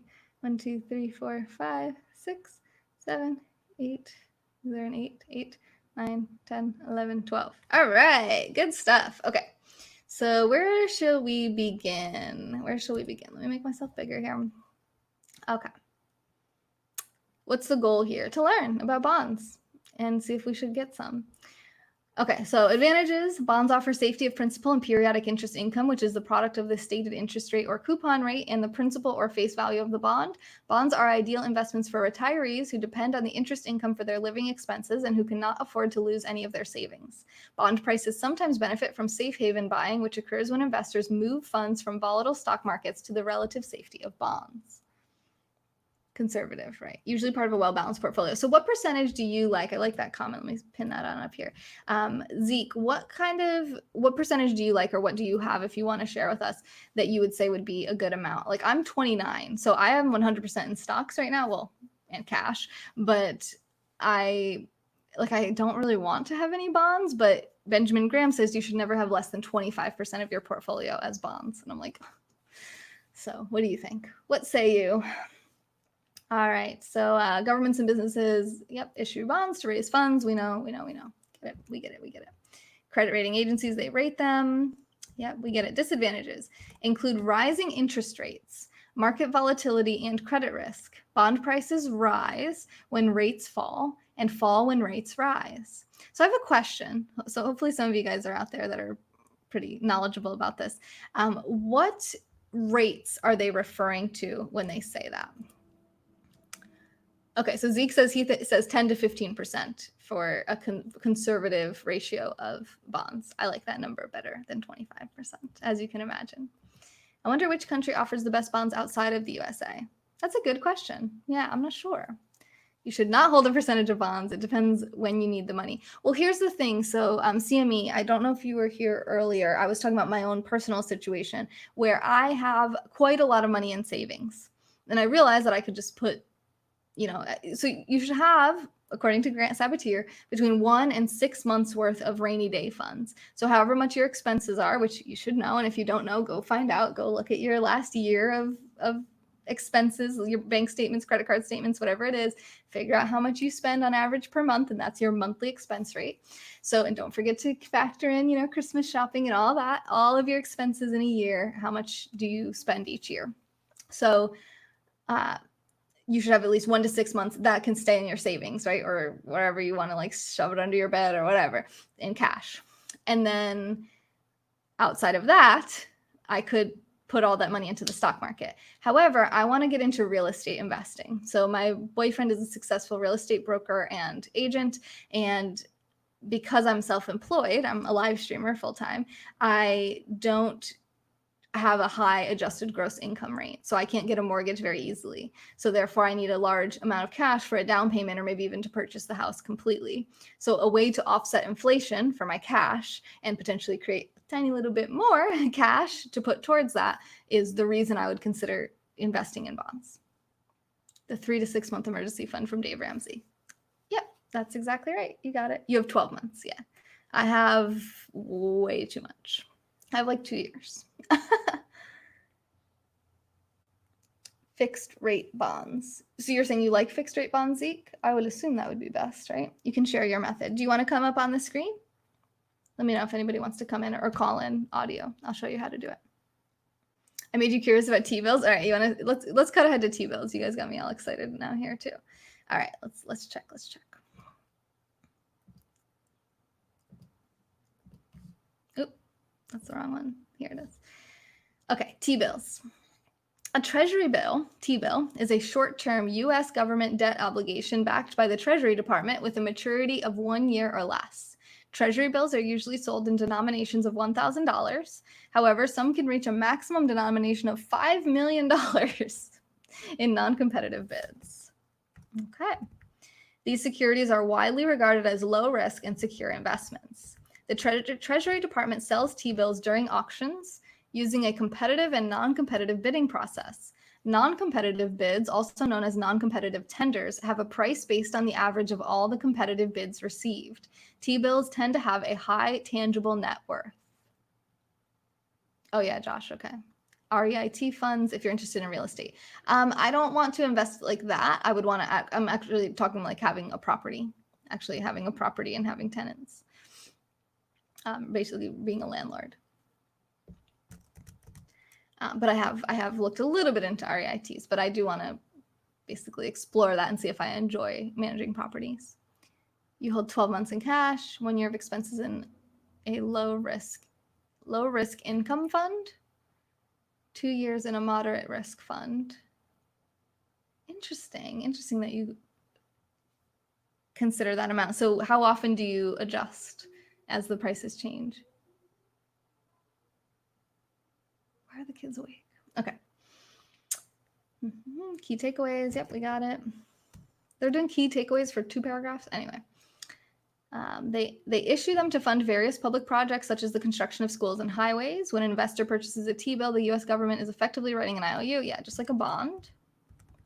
What's the difference between this and a bond? Is the way, it seems like the way that they're purchased through an auction. Physical property is best, but being a landlord isn't all it's cracked up to be. My boyfriend is, he has 16 tenants. I'm not sure how many, 16 or 18 tenants. I'm not sure how many properties that's broken down into, but yeah, I know the challenges that are associated with it pretty well, considering I live with him. But yeah, so I want to explore that, including the challenges. I'm not afraid of a little challenge, you know. Managed solely.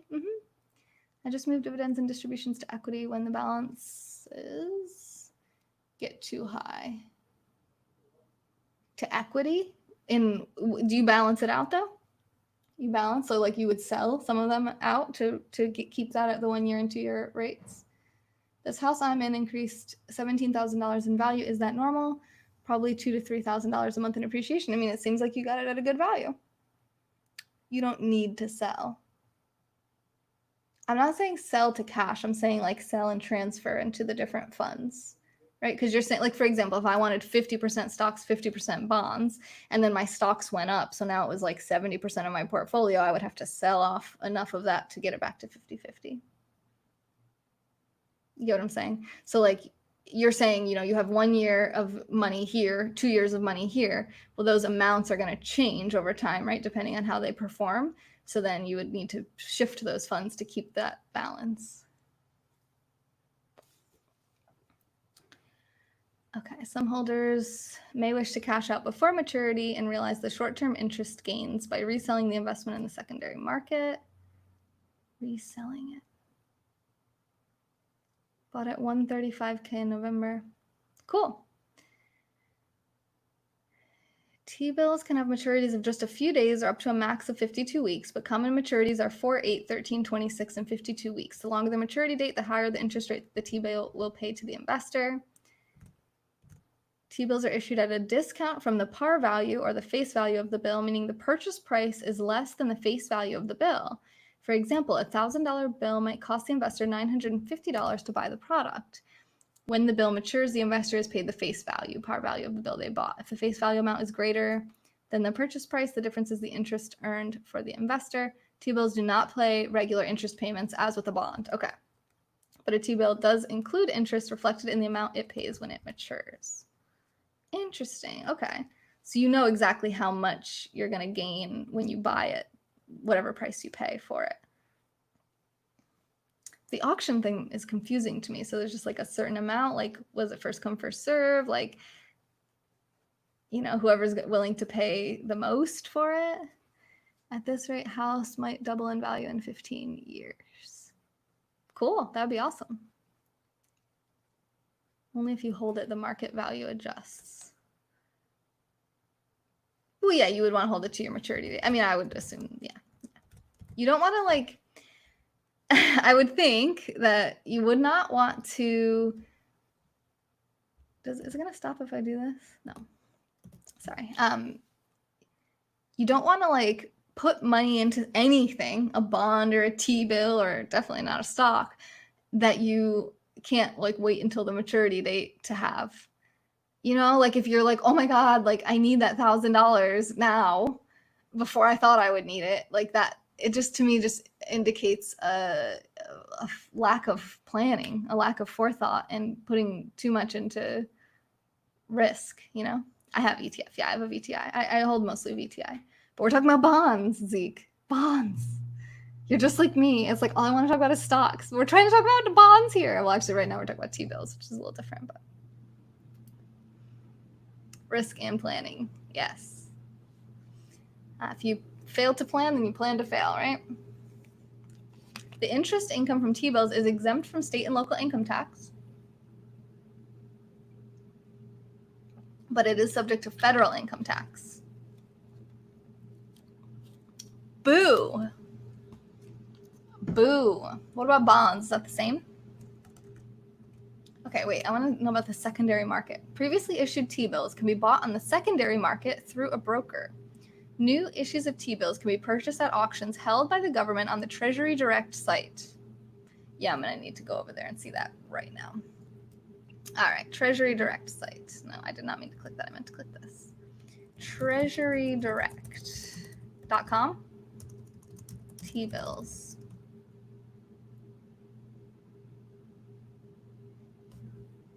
Oh my God, I have so many tabs open right now that I have to scroll through them. What in the world? What in the tabs? Bonds are double the size of the stock market. Is that true, Bob? You are too confident. Too confident in what? I'm so confused. Bonds are a snoozer. I know, Zeke. I know, but I've been promising that I would talk about it because it's something I'm learning about, as you can see, as we go. And I talk about stocks exclusively. Up until this point, I've talked teensy bit about real estate because of Ed, my boyfriend, but mostly about stocks and equities. So if you're like, I really just want to hear this girl talk about stocks, watch my replays. They're on, easiest place to find them is on YouTube. I have a whole playlist called Investing. You can see the different books that I've read. You can see me run valuations on different stocks. But I'm really trying to make this about bonds. And it took me an hour and 11 minutes to get to talking about bonds. And it's only been 20 minutes since then. And everyone wants to keep going back to stocks. Might as well talk about mothballs. Well, if you want to talk about mothballs, you can go live about that. You have to cash savings bonds every month since they are 30 years old now. Do they make you do that, Rayhard? You are a day trader on... Wait, Pirate Bob, are you Bob the Gambler? Are you a different guy? Mother-in-law offered to sell me this place for what she owes on it. I should probably act quick before she realizes the value going up. No, you're not. Okay. That's a different person. He does broadcasts on Periscope about like calls and put options and all that stuff, which I also want to learn about and do a broadcast about. But for now, we're going to learn about... My tab crashed. I have too many tabs.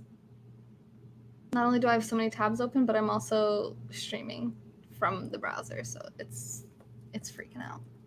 Treasury Direct. I don't care. We're going to try again. Treasury Direct. Okay. Oh my God, this is amazing. Okay, let me share this with you guys. It's an omen. It was like, stop talking about bonds. No, I don't want to stop. I want to start. I basically just started. All right, Treasury Direct. I can do covered calls or puts in option trading. Yeah. That's not you? You're not Bob the Gambler? Oh my God, you sound just like him, and your name is Bob too. That's crazy. Do you know him? All right, how do I? A guide for savings bond owners. Discover how to cash saving bonds, have them reissued, or file a claim if they're lost or destroyed. No, we don't want to do that. What do I want to do? Oh my God, I don't know. I want to look at T-bills. Where do I find auction results? Upcoming auctions? What? Welcome, institutional investors. Boo. What if I'm not that? Why don't I see it? I want this. Oh, maybe. Oh, individuals. Here we go. Here we go. Let's go in here. Individuals. T-bills. Yes, I am looking for that. Thank you. Buy T-bills. Let's look at that. No. I do not want to make an account right now. I would like to look at some.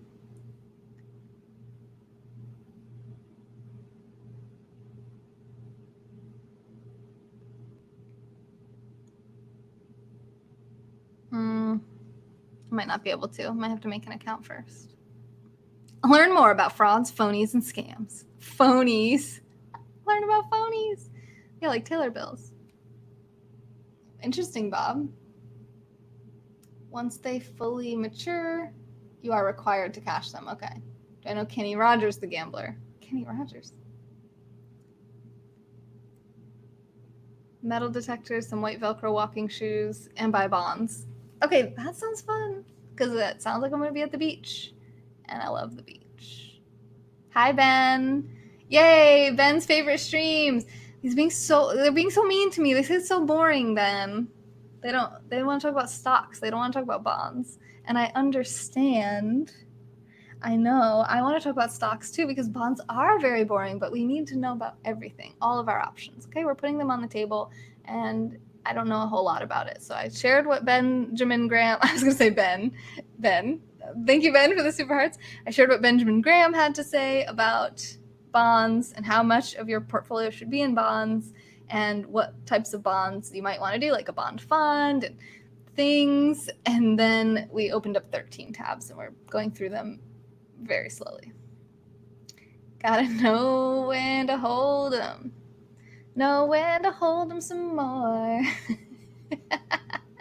Know when to not walk away. J&K is best bonds. Look at that ticker. Look at that ticker. J&K? Was that a junk bond fund? Yeah, bonds. I know. Thank you for the super hearts. Till it's time to retire. Fed buys J&K daily. Oil's going to explode this week. You know what, Ben? That doesn't sound like bonds. Is it oil bonds? They bonds from oil companies? All right, we're gonna have to do the Treasury Direct thing another day. All right.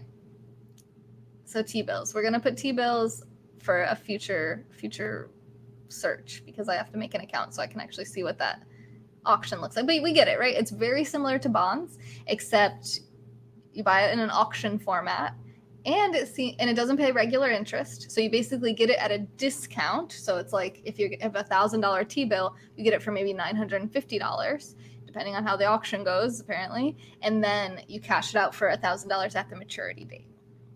So it doesn't pay regular interest rates like a bond does. Bonds have a regular interest rate. So you buy it at the face value and then you get interest. And then you get the principal amount at the maturity date. Hopefully I'm explaining this all right. Oil is literally the anti-bond. I'll put that up for people. Auction has the potential to get at a discount if there aren't many bidders, right? Which I assume there is. Corporate bonds, Fed buys 10 billion a day, pushing bond lower so investors buy stocks. Right, in corporate bonds, so you're right. So if you have what, according to Benjamin Graham, he says that corporate bonds are typically $10,000 each, and that you, in order to diversify properly, you would need at least 10. So if you have at least $100,000 to invest, then corporate bonds might be something you're interested in. But for the average investor, it's probably going to be more government bonds. Agreed or disagreed? Okay. So Treasury Direct is going on the back burner. Let me drag it to the end of the line here. Oh, almost just closed everything. Okay. That would have been bad. Would have crashed the broadcast. Now we have this we talked about. Okay, do you pay, I want to know, do you pay interest rates, or I'm sorry, do you pay income tax on bonds? Because it says you do pay income tax on T-bills. And probably because it's a year or less. So with bonds, maybe it depends on the time that you have them. I'm going to Google it. We're definitely going to crash my browser today. Don't talk about stocks is what you're saying? You can talk about whatever you want, Ben. You're in charge. Fed buys bonds to make investors buy stocks. It's that simple. Okay. So what are you telling us to do? You see my brain trying to comprehend the intention of what you're saying? Like, trying to fit it in there, trying to ascertain your motives. Not buy bonds. He's saying to not buy bonds? Okay. And he's a day trader too, which is something that I don't even consider investing. I would consider that gambling, which is why you should be Bob the Gambler, because you and him are the same. There's a tax advantage in bonds. Oh, really? Okay. Do I pay income tax on bonds? I like you, Zeke. Do you broadcast? I think I'm showing a little bit too much armpit in this broadcast. You do not broadcast. Is savings bond interest taxable? The interest that your savings bonds earn is subject to federal income tax, but not to state or local income tax. So it is. Did we already read that? I feel like we might have already read that. That's Series EE and E savings bonds. All right. Excuse me. Series EE savings bonds are 30 years, it looks like. And Series H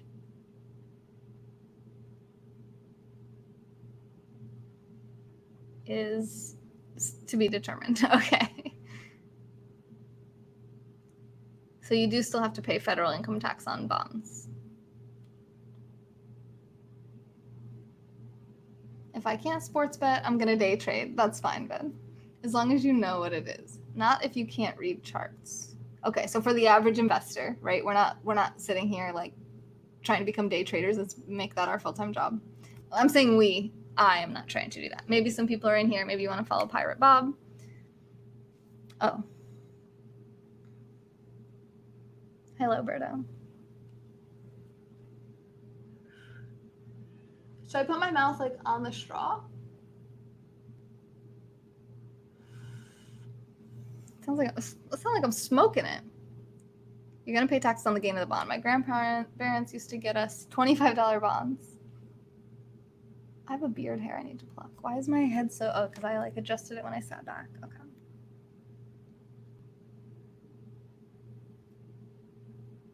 LQD, you can use conservative bonds. Okay, I'm not sure what you're saying.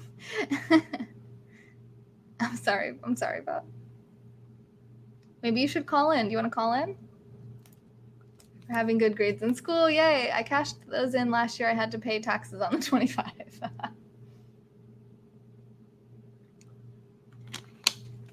Bob, why don't you call in? If you want to. It'll be easier than you trying to type in what you're trying to say, it seems like. Probably be quicker.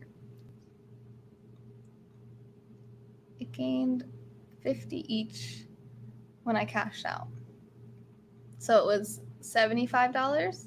Wait, you only had to pay tax. Wait, you had to pay tax on the gain, right? So it went from 25 to 50, and then you had to pay the federal income tax on the $25 gain. I had like 100 of those. Nice little 5,000. Nice. Yes. Yeah, my grandpa gave me some bonds that I cashed out and then spent on college and then didn't finish college. But now at 28 years old, I'm 29 now, but at 28 I started going to school again and I did finish in 10 months. So there you go, past Taylor, wasting grandpa's money. Made up for it. Kind of. I don't know. All right. So I feel like we've learned a lot here. So what are the advantages of bonds for retirement? Stability, income. They pay interest regularly, so they can help generate a steady, predictable stream of income from your savings. Next to cash, they are the safest, most liquid investments on the planet. Short-term bonds can be a good place to park an emergency fund or money you'll need relatively soon. Certain bonds provide tax-free income. These bonds usually pay lower yields than comparable taxable bonds, but may provide higher after-tax income to investors in high tax brackets, which I am not. So I'm not going to dig deeper on that. If you are, go check it out. Ben. Thank you, Josh.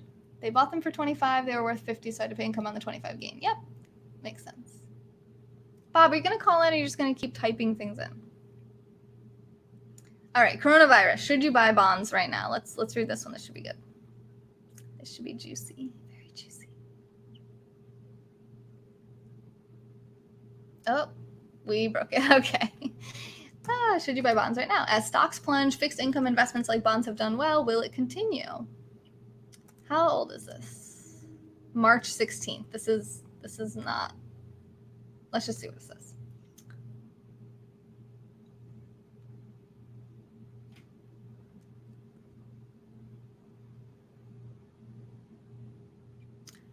Bonds do not always work inversely with stocks.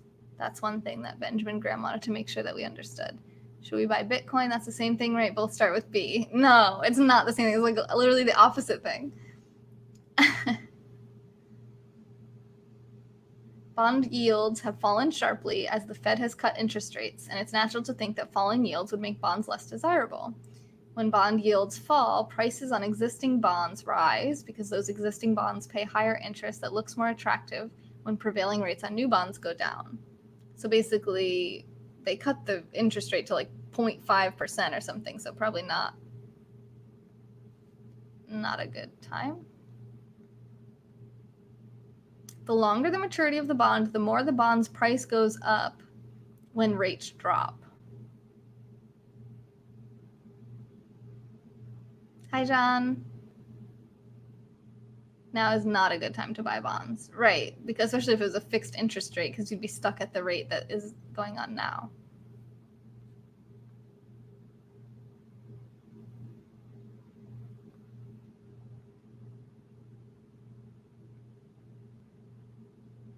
In some parts of the world outside the US, bond yields have even turned negative.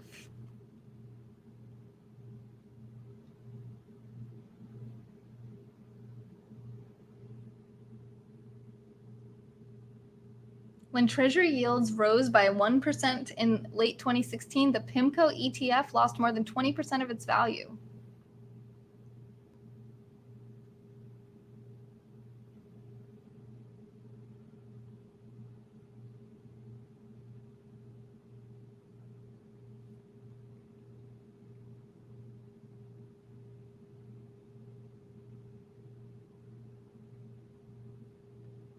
Lubax.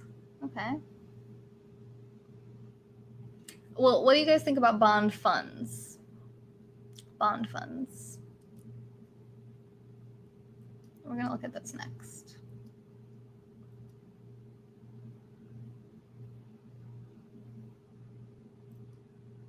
I'm going to erase some of these how to invest in bonds. Okay, so I want to know what's the difference between Series H and Series E. Zeke. Actually, I did the saltine cracker challenge on here, and the challenge was to eat 7 saltine crackers in 1 minute. Not possible. Or 2 minutes or something. Not possible. I couldn't do that probably in an hour. All right, I could do it in an hour. All right. We no longer offer Series H savings bonds. Okay. All H bonds have matured. So this is outdated from Benjamin Graham time. Ultra short term gives higher interest rates than money market and fairly safe for principal. But isn't it a low interest rate right now?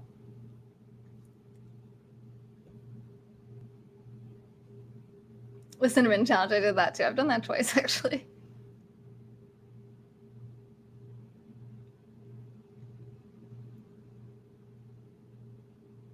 Okay, so Series E is pretty much what they have. Let's see if they have anything else. I.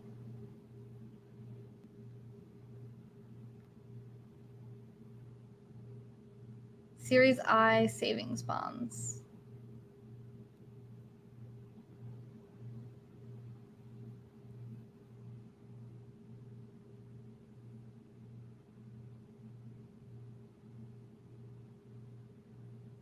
.06% is the current rate. Maximum purchase is 10,000.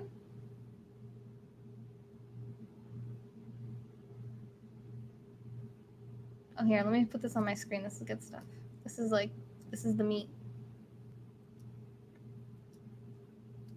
Here, let me make myself smaller because this is actually pretty good stuff here.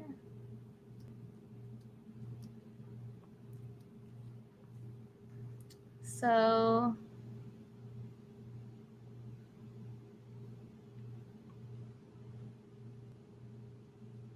you have to have it for at least 1 year. You can have them up to 30 years. If you cash them out before 5 years, you forfeit the interest from the previous 3 months.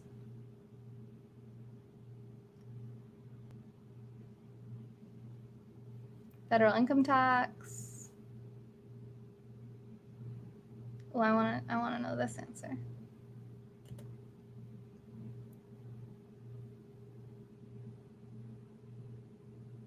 Well, isn't that not what this says, Christopher? It says, let me see up here. They have an annual interest rate derived from a fixed rate and a semi-annual inflation rate. And isn't inflation about to go crazy? Subtle. It says don't cash a bond, sell it to another investor. Okay. Just gonna itch my boob real quick. What is the difference between EE and I bonds?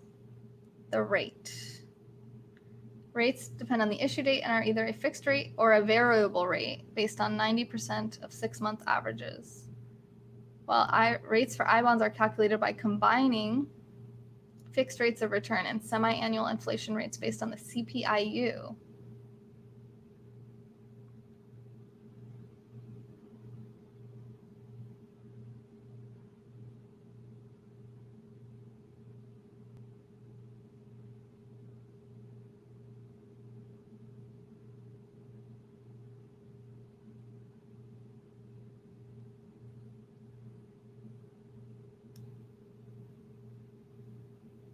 Not according to what we just read, Christopher, right? Where it says that it's based on 6 months, 90% of the average over the 6 months or something.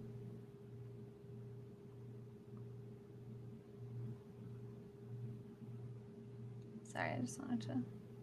Nope, not this. This.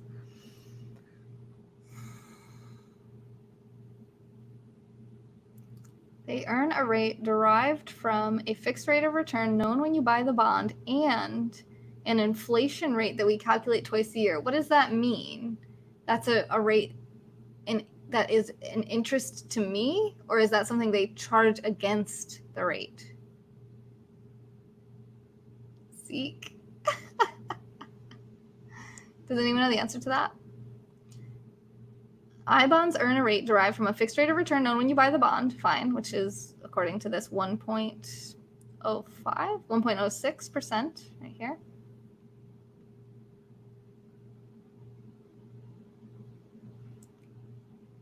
And an inflation rate that we calculate twice a year.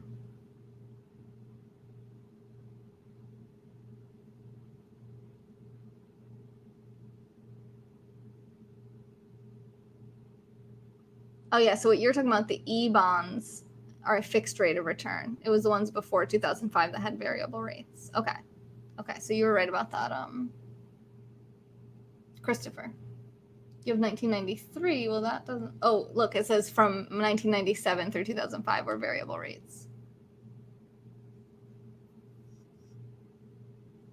My Fitbit's like, girl, you've been sitting too long. You gonna get up and walk around or what? I took 7,500 steps. That's good enough for me, Fitbit. Leave me alone.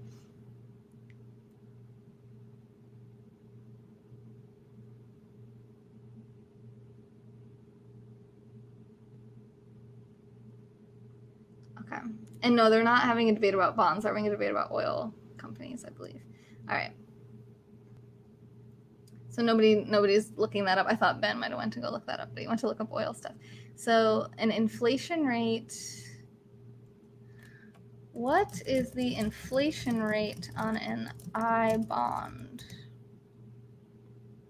No. Inflation. A portion of which is indexed to inflation every 6 months. What does that mean?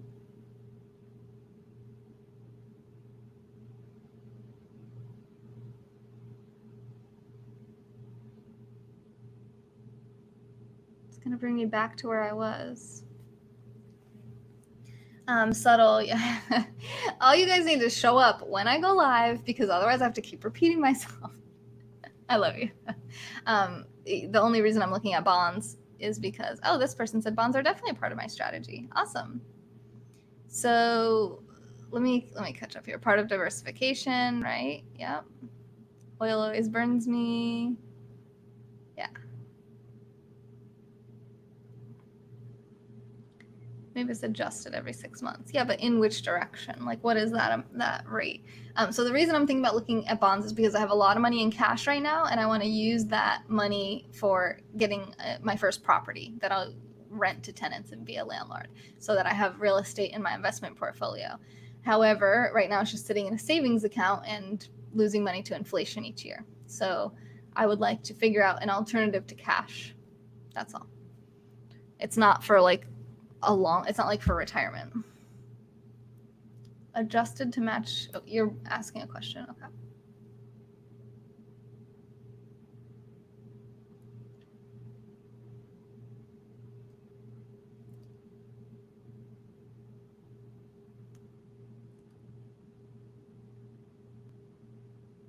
Okay, let me move this over here.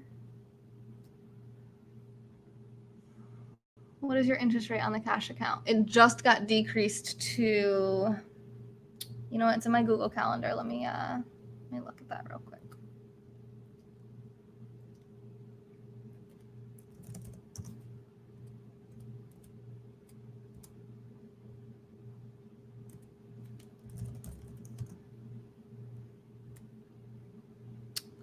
It was 2%, but then it expired in April, which is perfect timing because of the stinking pandemic.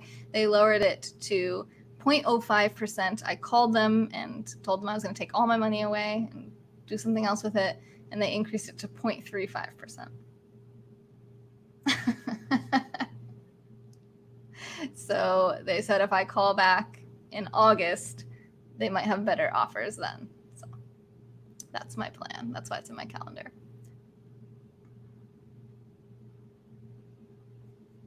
I have to pee. No one cares about that though. All right, leave. Okay.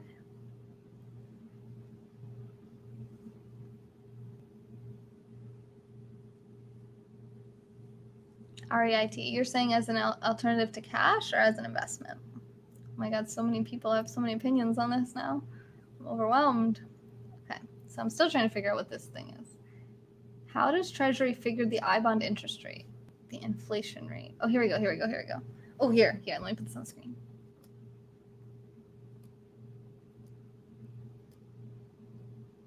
Okay, here. Unlike the fixed rate, the inflation rate can and usually does change every 6 months. We set the inflation rate every 6 months on the first business day of May and first day of November based on changes in the non-seasonally adjusted consumer price index for all urban consumers for all items, including food and energy. The change is applied to your bond every 6 months from the bond's issue date. So it might not be May and November. Okay.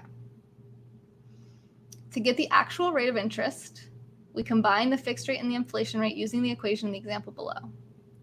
The combined rate will never be less than 0. The combined rate can be lower than the fixed rate. If the inflation rate is negative because we have deflation, not inflation, it can offset some of the fixed rate. If the inflation rate is so negative that it would take away more than the fixed rate, we don't let that happen. We stop at 0.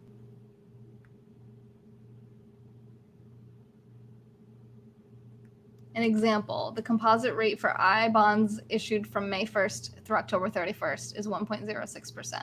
So then why does it say the fixed rate is the 0%? Oh, wait.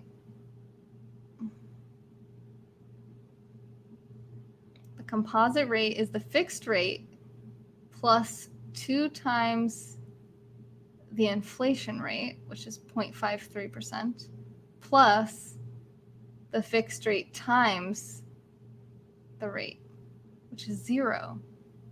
The fixed rate is 0?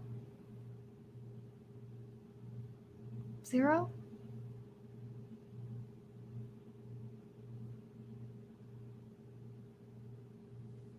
That's weird. Okay. Okay. Now let's look at the E-bonds. Oh, wait, this is... Here we go. E-bonds. Carnegie says, put all your eggs in one basket and then watch the basket. Benjamin Graham says, you don't want to lose all your eggs and the only basket that you have. And that most people who've made a lot of wealth off of, like, let's say Microsoft are people who, like Bill Gates, like who founded the company or who work at the company. And you know what I mean? Like, it's rarely somebody just happens to pick it randomly out of a hat, you know? I think OPEC meeting Thursday is going to hurt. Okay, we're still talking about oil. Okay, good. I'm glad we're still talking about oil. I like to troll you guys. I said you're in charge. You can talk about whatever you want, so.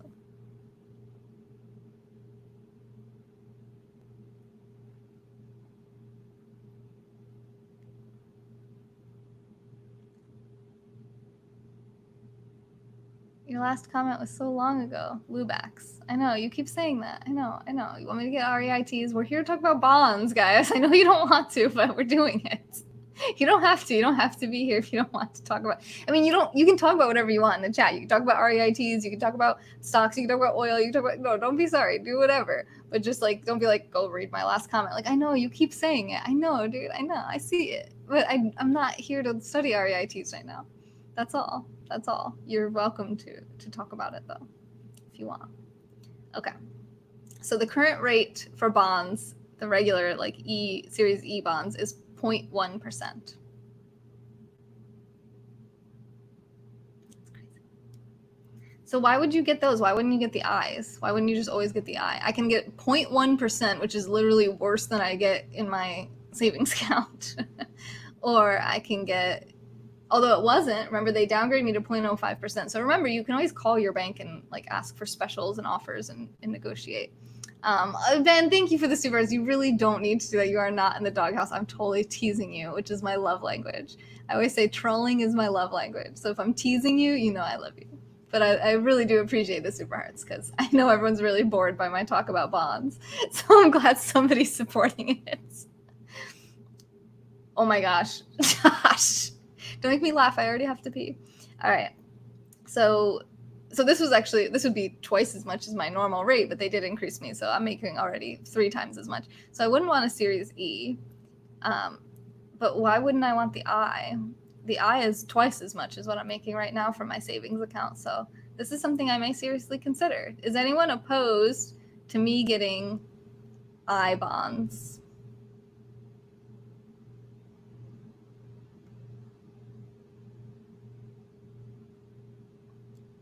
Are these the only reasons you can do it? Finance education? I mean, I need that. I'm financing my education.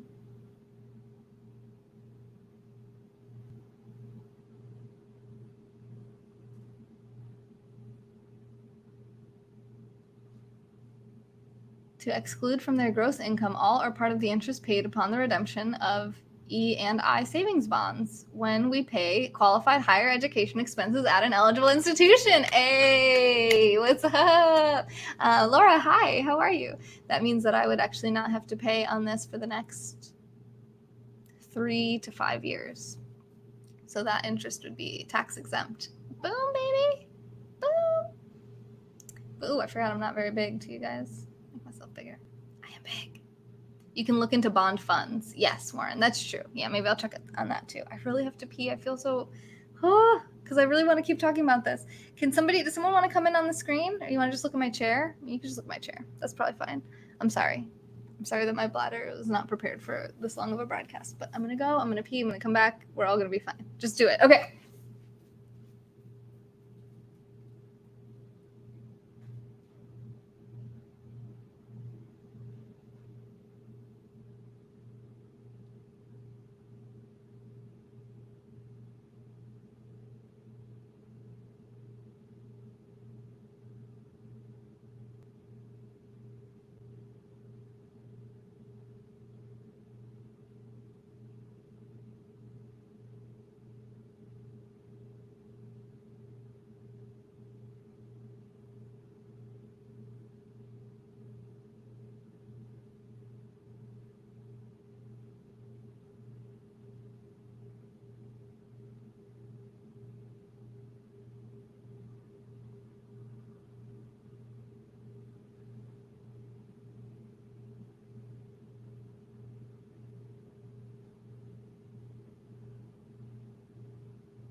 Okay, I had a good thought while I was peeing. Oh, I tripped over my pile of books.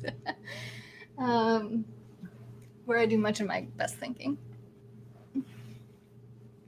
is there's a penalty if I cash out my I bond, before 5 years.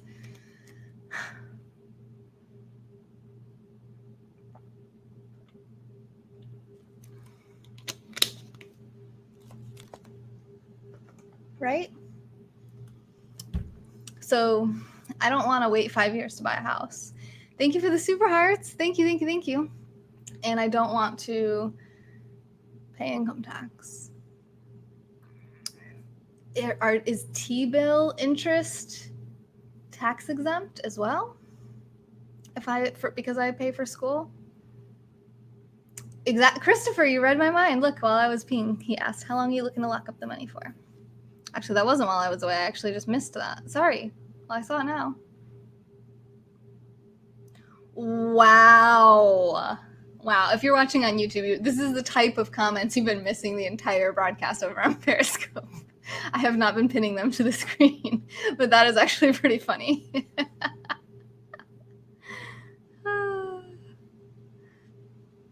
And of course, he said he was just kidding because he's nicer than everyone else.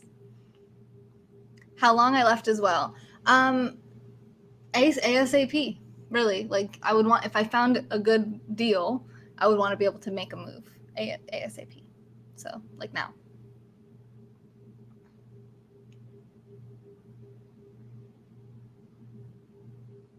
I don't know, Josh, but Ed thinks that it's coming as well.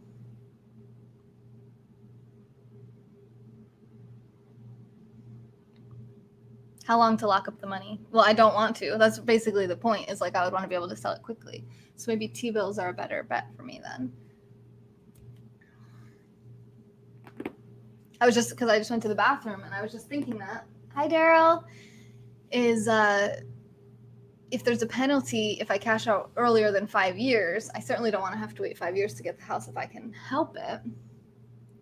The reality is that I personally can't make a move on any of this stuff until I get some numbers back from Ed, because we were kind of forced to buy this house. And when I say we, I mean he, and I've been paying rent to him as a tenant basically here. So for me to take partial ownership of this house would be ideal for me first, to stop paying rent and actually start accruing equity and to kind of see what it's like to own a house. So that's probably going to be my next bet. And I don't know why I acted like that was not happening first before everything else I was talking about. So, hi, I'm Taylor, and sometimes I get too far ahead of myself. All right. Now I'm curious about these housing authority bonds. Housing bonds. They're tax exempt housing bonds. So do you have to live locally?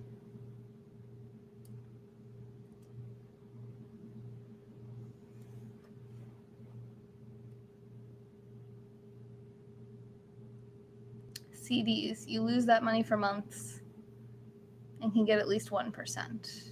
CDs. No. Should we include that in this talk, or is it too separate from bonds? What did I title this? What is this broadcast about? Are bonds a part of your investment strategy? Yeah. Or portfolio? Same talk. I feel like it's the same talk too. Yeah. I agree with that, Christopher. Same tack. Okay. Certificate of deposit. Let's look this up on Investopedia. A product offered by banks and credit unions that provides an interest rate premium in exchange for the customer agreeing to leave a lump sum deposit untouched for a predetermined period of time.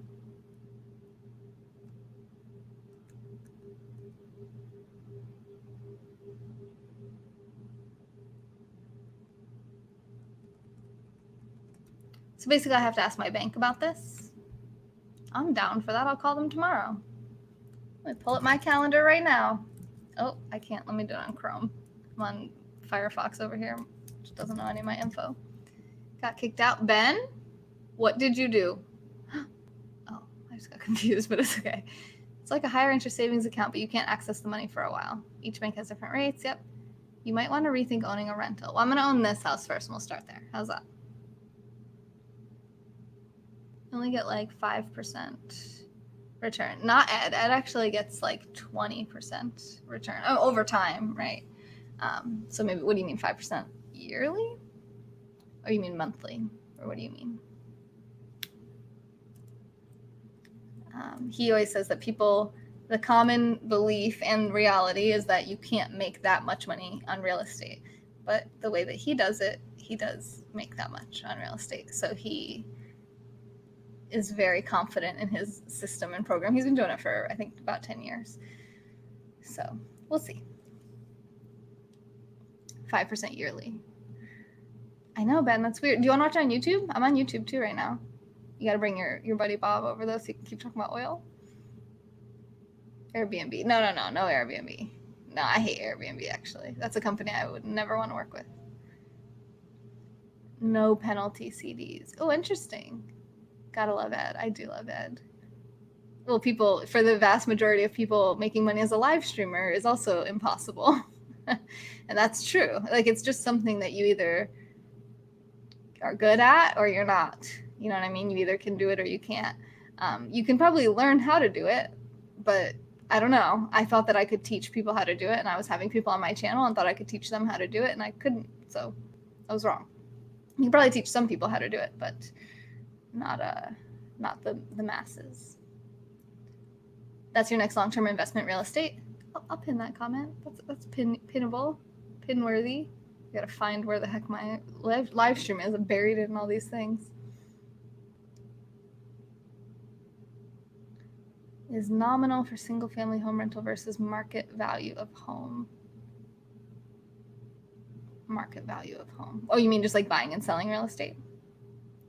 Teach what? Sorry, I just joined. What was I just talking about? Oh, teaching. Oh, what I was saying is teaching people how to be successful live streamers, how to make money as a live streamer. I do have a book called How to Make Money on Periscope. And some people that got that book do make money on Periscope, but very few people make as much money as I do on Periscope. Except maybe people who are employed by Periscope and make money from Twitter by working as employees. And even them though, because they have to pay income tax before their expenses. It's funny how that works. I had the same experience. Yeah, like when you find your thing, when you find that thing that you know, whether it's something you have a knack for or it's something you are, you practice for a long time, you just get good at it. It kind of flows, and when you like it, when you're passionate about it, and you can put your time, money, and energy into it, and you actually enjoy it and you don't look at it as a bother, then that's kind of like the key to unlocking unique returns. I thought doing what I do was so easy. I helped maybe a dozen people, all failed. Yeah, same thing with Ed. Like, so many people are interested in getting into real estate, and he's just like you could try, doubt that you're gonna have the results that I have, but you could try. Management is a headache. I dislike real estate. I've always enjoyed managing. I've been a manager in pretty much every position I've ever held in the past. However, there are things that Ed does where he goes and he physically muscles things into submission to repair a house or something. He doesn't always. He has contractors, and one in particular that he uses most, but he rental properties. Yeah, exactly, Ben. Yeah, that's what I'm thinking too. I think I was asking someone else about buying and selling. I was asking about the was it Bob? No, Subtle. Subtle was saying that's nominal for a single family home rental versus market value of home. So I don't know if he meant he thinks it would be better to buy and sell real estate as opposed to renting it. But yeah, renting because it's passive income. Not always. Sometimes you'll have to take an active, you have to either chase the money around, deal with an eviction, or deal with a repair, basically, or complaint. And then finding new tenants, right? So taking care of the property once somebody moves out and getting a new tenant as well. I guess you need a lot of followers. You don't need a lot of followers. I was making money before I had a lot of followers. I had a good amount. I had a few thousand. It's easier for women to make money as live streamers than it is for men. I'll put it like that.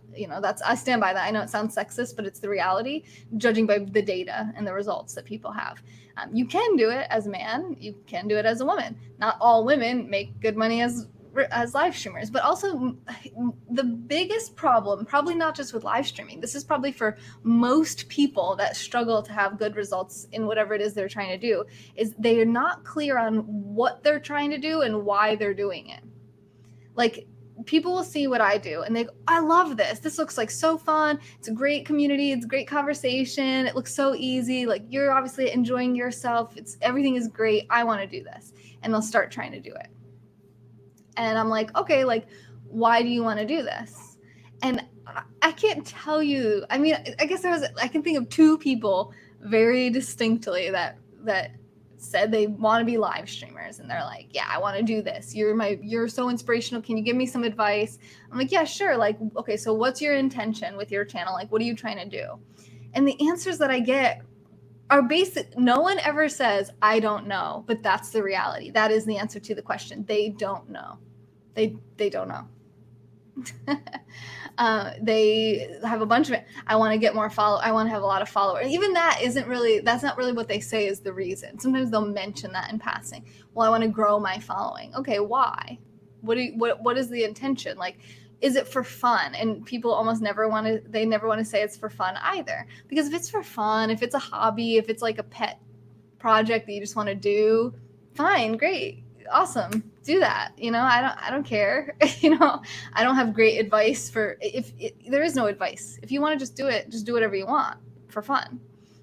If you're trying to do this as a business, you got to have intention. You have to have clarity of focus of what your intention is. Now, it may change. When I started my live streaming business, I wanted to find female yoga clients. That was my clear intention. It was very well demonstrated by the name of this channel when it first started, which was Fem Yoga. I was specifically targeting female yoga clients. Initially, I wanted affluent female yoga clients who would basically fly me around to teach them yoga around the world. This was my vision of what I wanted to do. And I would be their yoga teacher, and I would be basically just traveling with them and teaching them yoga wherever, and either going to their home or if they were on business or whatever. That was what I kind of envisioned, because I love to travel. And if they didn't want to fly me around, then I would just fly myself around for fun. That did not happen. I was just doing yoga. I did yoga every single morning at 8:30 in the morning. Then it morphed. I really just liked live streaming. If you haven't figured it out, I like to talk. I don't mind. And I'm comfortable with seeing myself on camera. It doesn't freak me out. So I would start talking to people during and after the yoga sessions. And then sometimes I would just go live randomly, I'm making pasta. I'm going to go live and just chat with people. I'm making tuna. I'm not a cook, right? It's just basic. Just stuff I was already doing. I would share it. Hey, I'm going to go read this book out in the sun. let's talk about this book. I read a book called The Upstarts, which was about Airbnb and Uber. And I was talking about books that I like to read and talking about concepts that I'm interested in, talking about philosophy and politics, just for fun, just because I liked it, just because I liked live streaming, right? It was just something that I was doing. That wasn't for my money. That wasn't for yoga clients. That was for fun. That was what people really liked. That was the kind of stuff they wanted more of. Yoga is great, of course, but they really valued that. And that really got them more engaged and in part of the community. So then I started trying to get contributions, right? Because I wasn't getting yoga clients. So I said, okay, well, maybe people will just pay for the channel, kind of like PBS. PBS is like something you can watch for free, but they always say like brought to you, this is made possible because of viewers like you, like contribute to PBS, keep us on the air. And it was kind of like, okay, I like that. That's cool. Let's do that. It's volunteerism, something I'm really passionate about. Let's see if that works. Sure enough, $5, $10, $20. I remember my first $100. I was like, oh my God, this guy must be rich. Since then, I got $7,000 from one person one day. And I realized, oh, okay, now what I'm doing is I'm a live streamer. It's not that I'm a yoga teacher. I am a yoga teacher, but my product is my live streaming channel, and the majority of my audience is male. So it was a big change from Femme Yoga. So I did change the name to Next Juice, which means a connected group of people who value positivity. There's men and there's women, and the common thread and theme through all of the content is that it's positive. It's meant to help people in some way or make them smile, something, right? There's something positive. Maybe it's something we're interested in. Interest is a positive connecting factor. I love sharing things I'm interested in with you guys and then finding other people who are interested in the same things. There's like no greater way that I connect with people than through that. So even if it's about bonds and it's like kind of boring, it's like, well, I like to talk about money. Let's hang out. I talk about money. All right. Thank you, Subtle. So Subtle said, kudos for realizing your market. Many companies don't pivot well. I read a lot of books so that I learn about that, right? Like Don't Move My Cheese, which is about change. There's a book called Leading Successful Change that my friend recommended to me. Also a really important book that I read. And it has an orange cover, so it's even better because Next Juice. Learning, I'm not like a genius, it's like I really do. I just learn from other people, whether they're authors, whether they're you guys, like Ben teaches me stuff all the time. Hi, Hizo. I've learned, Ed teaches me so freaking much, whether it's life experience or like Fortnite experience, everything. Like I love to learn. I'm like a sponge. So, but sometimes if people are disagreeing with me or they're criticizing me, I will still learn from that, but I'm slower to learn from it. So I get defensive. This is something I wish wasn't true for me, that I could just be completely open. But I do get like, I want to be right.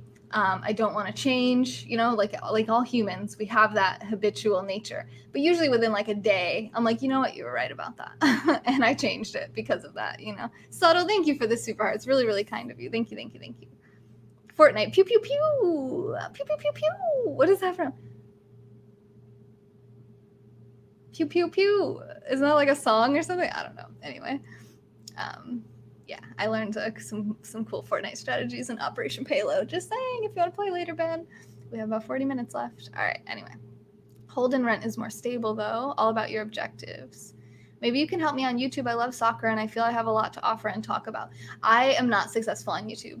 I have just over 1,000 followers. I think I might have... How many followers do I have on YouTube? Computing.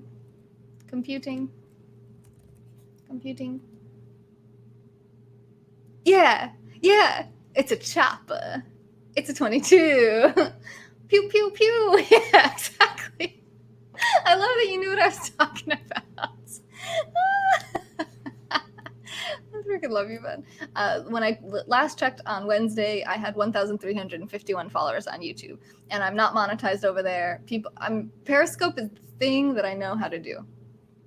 I'm a good live streamer. I think I do just as good content. It's literally the same broadcast that I'm doing on Periscope and YouTube at the same time, but much more successful on Periscope. So if you want to know how to be successful on Periscope, I can try to help you. Anywhere else, I'm not going to lie and say that I know anything about it because I don't. If you want to be successful on YouTube, I would suggest reaching out to Steph Taylor Live. because she is pretty successful over there, much more successful than me. I'm happy if I get like 100 views on my YouTube channel. She posted something the other day and within 3 days had 1,000 views. I was like, how? Peppermint Patty. What was my best income month on Scope? I think it was 16,000. Where did the title come from? The title of what? Hi, James. How are you? It's a chap. Yeah, TikTok, yeah. Jose. I'm very confident in the thing that I'm good at, but I'm very aware that like I don't know tons about investing. I love to talk about it and learn together because as I share what I'm learning, it helps me to solidify the information and to get people saying, no, that's wrong. Oh, here, and say, okay, and get other perspectives. But like certain things I feel pretty confident about. And it's a very like narrow cavern, right? It's like a small amount of things that I know about. It goes very deep within this very narrow cliff. It's not like a, I don't just pretend like I know everything about everything, which I don't. Nobody does, right? The name, the business name, Next Juice. So Next is short for Nexus, which means a connected group. And then juice is like that juicy it factor, that energy, that positivity. So the juice is the positivity, the positive energy. So it's just a name. My friend actually came up with it. He had come up with like a list of different potential names. Because first we just wanted the Juice Network, I think, or this just the Juice or something. But that was all taken. So he had put this like list of just random words that kind of like included the word juice. And Next just kind of stood out to me. And I was like, I know this might sound weird, but I kind of like that Next. None of the other ones, I was like, no. I was like, Next Juice. I was like, actually kind of like that. What do you think? He's like, we're talking about it a little bit. He's like, actually, yeah. He's like, I feel like I could see that being like a pretty big brand. And then I found this person who created my logos. And I feel like she just did really, really, really well with the artwork and design. And it just kind of spiraled from there. The juice is loose. Doesn't making money through YouTube videos and making yourself a public figure invade privacy? Making money through YouTube videos? I don't know anything about making money through YouTube videos, as I just said. Making yourself a public figure could cause an invasion of privacy, for sure. You can open yourself up to people knowing a lot more about you than you might want them to know. I'm not a public figure. I mean, nobody knows who I am outside of Periscope, so I've never been recognized on the street or anything like that, so I don't have that problem.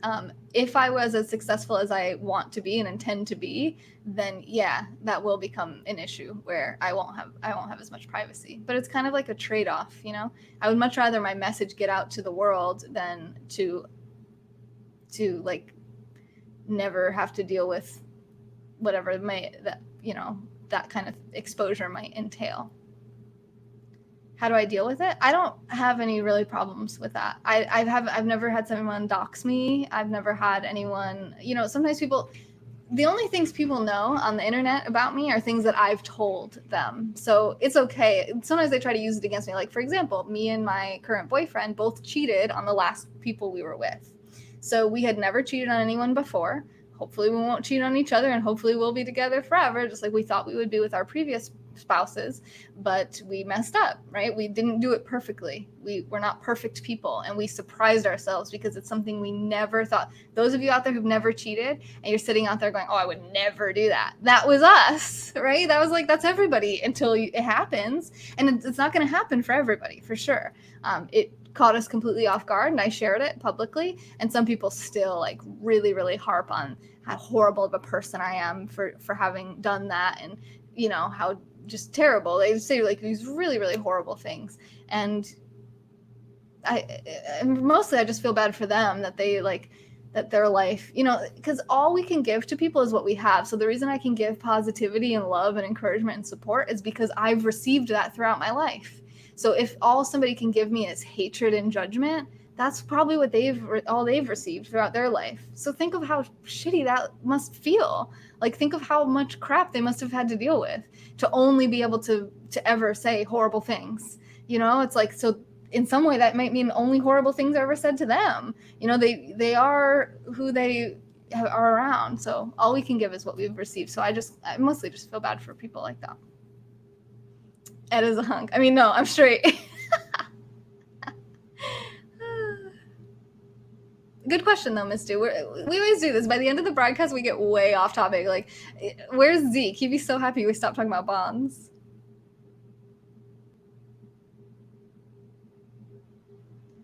As long as you aren't associated with that juice. I appreciate that, Marcia. Yeah, I feel super blessed and lucky. Me and Ed had this whole debate about luck the other day. I was like, we are so lucky. He's like, luck has nothing to do with it. You know, that's kind of he's like, no, we work hard. You know, we learn. We're constantly learning. We're always like putting effort into trying to get better and do better and be better. And I'm like, well, yeah, but the only reason we can do that is because we're lucky, right? We were born with our working brains and working bodies, and we were born white, and we were born in America. There's like these things that really we didn't have control over, right? We were both born into like middle class, like I would say both of us probably lower middle class, but we weren't born into poverty. Neither one of us was raped or sexually assaulted or abused, you know, and those aren't things that we earned, you know what I mean? Like the people that those things happened to, they didn't earn that either. You know, there's luck. Luck is, I really do feel like luck is, we're super lucky. I feel super lucky, super lucky. I do the best that I can with the hand that I'm dealt, as I hope everybody does, but I know that the hand I was dealt was a lucky one. You know, like I feel like I was dealt pocket aces. I appreciate that, Warren. That's really kind. Thank you. Work hard, play hard. Yes. How many hours of your 24-hour day do you spend on Periscope? 3. I'm live for 3 hours every single day, maybe a little longer some days, but usually not much. Like I don't usually hit 4 hours. Occasionally I will, but rarely. And watching Periscope, I don't do a ton. I might spend another hour watching Periscope. You know, if it's like a really, like if I'm like really into a broadcast, or I do try to have one day a week where I study other people's broadcasts and try to learn from them. So that those days, maybe I'd spend like, still I probably spend maybe 2 hours watching them. And even then I don't study as much as I probably should. I need to look up the history of white people and their struggles.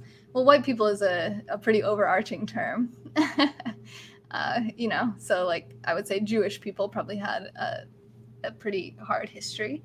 And everyone has struggles. Okay. So I'm not saying like white people have never struggled or that I have never struggled, but I am saying I'm pretty lucky to have been born white in 1990 in America. Better to be lucky than good? What do you mean? Luck finds its way to people who deserve it. That's kind of what Ed feels like too. I don't know, but see, this is a male-female dynamic as well. Men tend to be a lot more confident than women. So when you take a test, right? Say me and Ben take a 10-question test. And at the end of the test, before we know our results, someone asks us, how do you think you did? Ben is more likely to overestimate his performance, and I am more likely to underestimate my performance just based on men and women alone. I'm pretty confident. I feel like a pretty confident woman, but when I meet confident men, I'm like just taken aback by how confident they really are. Ed is one of them. It's like you're just so confident, like it's like I can't even fathom feeling that way and just thinking of myself that way and just being like, I'm just great. So it's an interesting kind of like I don't know what's the word I'm looking for here.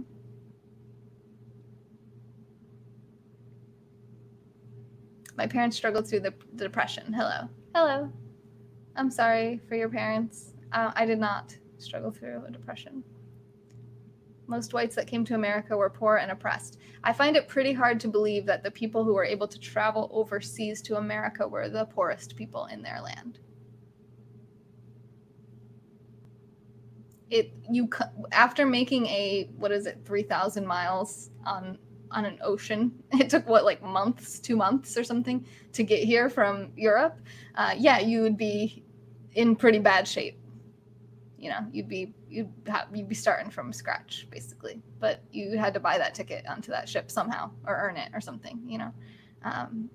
It's not the poorest people that were able to escape the oppression and whatever things they might have been dealing with, in my opinion. You know, just if you just look at the way the world works, that's not usually how it works. The people who have the most disadvantaged people are not usually the ones that get the most opportunities. Your hand came with a missing finger. Better than a whole hand? What the heck? And then I think a lot of like, yes, crushed it out of the park, genius. Mineral food. Oh my God, Hizo. Boo on your comment, boo. My best gains have been incidental in stocks. For example, I was in flu vaccine stocks when COVID hit. Yeah.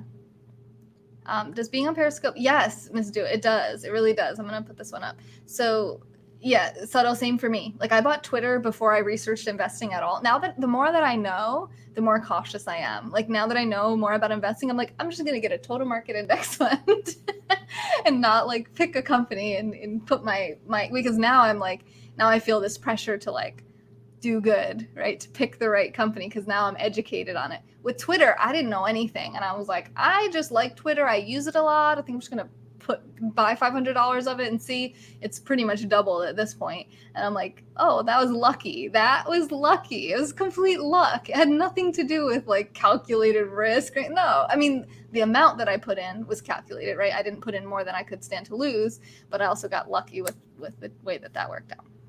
Are you still discussing fixed income strategies? I am not, CG. We can go back to that if we have some time. We have about 26 more minutes. I do want to address this comment here from Miss Do, where she said, does being on Periscope for 3 hours a day have any therapeutic effect psychologically for you? Absolutely. Talking and journaling are two very, very therapeutic strategies. They're very therapeutic exercises. So when you go to a therapist, typically you're going to talk a lot and they're going to listen. And that helps you to work through things that you're dealing with. An alternative to that is journaling, writing down the things that you're thinking. This can help to overcome that censor, that inner critic that we have that tries to keep us from saying some of the things that we're thinking. We feel a little safer writing it down, so we're not speaking it out. And we can maybe sometimes feel like the journal is more private, and maybe we even rip up the paper or burn it afterwards, so nobody has to know our thoughts or something. So it's definitely therapeutic. Talking is therapeutic for me as an extrovert and also as a thinker. I get to think things through by talking them through, you know? And you got your input too. Like, so other people will say something and I'm like, oh, that made me think of this. And oh my God, that integration, I never put those two things together. Like Britt Butterfly the other day, she was saying just something about the nudist resort. And I'm like, Getting Naked with Strangers, that's the name of my book. And like, I didn't even think about the fact that I just did that. And that's what I'm promoting in the book that I'm writing. And I'm not writing it yet. I want to write it. Okay. Anyway. Hi, CG. How are you? It's what you do. If you do it, others do it. Buy what you know. Peter Lynch did that. You're on the right track. I appreciate that. Thank you. Writing down your goals, like for example, visiting a nudist resort. If visiting a nudist resort is not on your goals list, I recommend putting it on there. It is very liberating and freeing to be in an environment where you are not judged. And you don't have to get naked. It's usually clothing optional. You can wear your clothes there. You can keep your clothes on if you want, but you'll start to see there's lots of bodies there and people aren't ashamed of their bodies there. And neither should you be. You should feel comfortable in your skin. You have a right to have your body and for your body to look whatever the hell it looks like. There's nothing wrong with it. So that was really cool for me. I really enjoyed that a lot. Like, I want to do it again. So I know it's like a silly thing, like, oh, I went to a nudist resort, like, that's so silly, like, but it was actually really kind of a deep experience, you know, and it was kind of, okay. Thank you, CG. I actually changed into this because I was sweating so much, or no, I wasn't because I was sweating, it's because my hair kept getting stuck on I have this tank top that like clips in the back, so it's like an X back, which looks cute, but my hair constantly gets stuck in it, so I'm actually getting rid of that tank top because screw that. So I changed earlier in my private Periscope group. That's so important. That is how you grow and move forward. Yeah, getting out of your comfort zone. You guys have helped me with that so much. We started doing this fun thing where like every day we get 100,000 super hearts or $100 on the website in one day. I do a dare. And so you guys dare me to do like something that's always outside of my comfort zone. And I'm like, I never want to do it. Like every time I'm like, oh, I have to do this thing. I don't want to do it at all. I'll try to like put it off and not do it. And then when I do it, I'm like, that was awesome. Like I didn't even know I could do that. It was so much easier than I thought it was going to be. Now I'm not afraid of anything. Now I want to do something even crazier. It's like, it totally just, it forces my comfort zone way, way wider than it was before. And I just encourage you guys, however you can get yours to be open. Someone's gonna have to force it open for you too, because that's what a comfort zone is. It's where we're comfortable. We don't go out of it unless we get pushed out of it, usually, you know? So push yourself. Want to make real money, invest in options. Shucks says bonds are trash. It's not about making money. Bonds are not a way to make money. Bonds are a way, it's an alternative to cash. It's like a low risk, typically for older people in retirement, a low risk option. And maybe it's something for you to just experiment with having something other than cash. Maybe you're feeling very, very risk averse. You don't want to get into stocks. You're really worried and you're wary, but you know you're losing your cash value to inflation each year. So you're like, okay, well, maybe I'm going to try a bond or a T-bill or something like that. I changed in front of the private group? No, not in front of them. No. Oh my God, Berto, that was the perfect comment. I'm going to put it on the screen. No one's going to understand why it's a perfect comment, but it's so perfect. I appreciate your support, Marsha. You're really, really awesome, supportive person. Breaks down your walls. Yes. Bonds preserve assets. Yeah, it's really a super, super low risk kind of thing. Oh my God, what did Ben just say? Ben said, or you could just jump all in and worry about it later. Ben! Ben, the person you should not take advice from right now, in that specific comment anyway. Hi, Cher. He's probably is someone you should take advice from financially most of the time, but you know. That one is a little bit of a teasing comment, I believe. Oh, he said read the first comment. Wait. Yes. Oh my God, how did I not? Oh, you said that again. Okay. Another woman versus men thing, level of risk. Yes, risk aversion. Women are much more averse to risk, meaning they are much less likely to take risks. And this is probably societal, and hopefully it'll change over time as we are rewarded, as we take risks and are rewarded for taking that risk. How are you, Cher?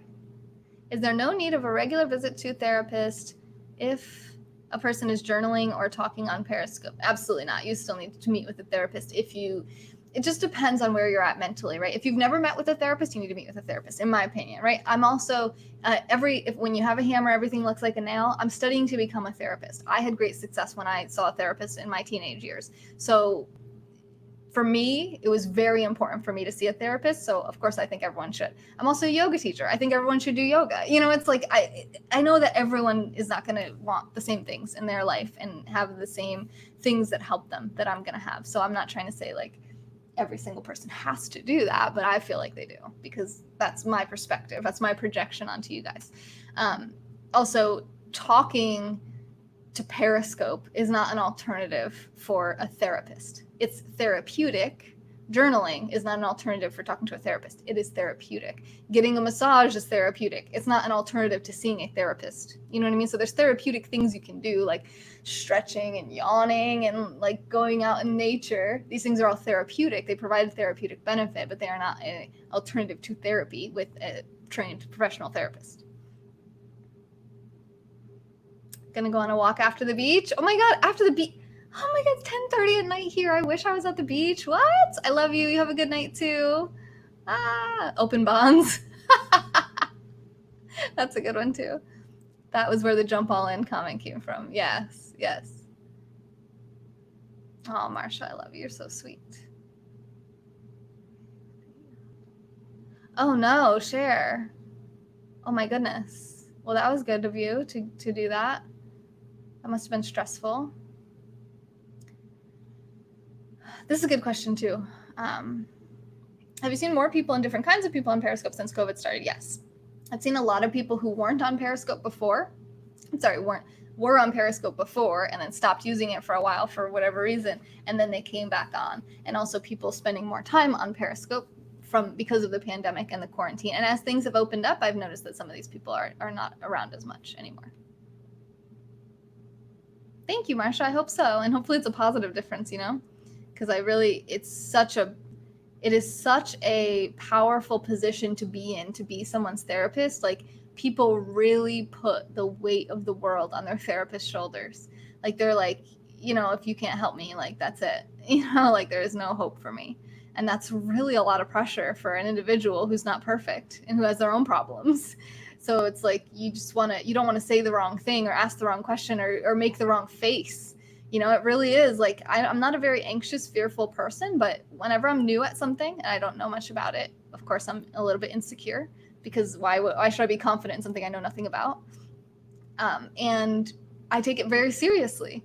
That is a very serious role that I play in that person's life, and I need to bring my A game every time, and I'm not going to be able to. I'm not going to be perfect, and I'm going to like make a, like a shocked face when they say something, or I'm going to look confused, or I'm going to be like, I'm going to just push a little too hard. That's definitely going to happen for me. I already do that with my friends. Like, I'll be like, why do you think, well, don't you think this would be better? Like, too intense, so I definitely know that I'm humbled by my own flaws, so that I hopefully will be able to be as aware and mindful and calm as possible when I go into the sessions, meditate right before my sessions, and really give that person the best therapy that I can give them, Do I think therapists are underpaid? No,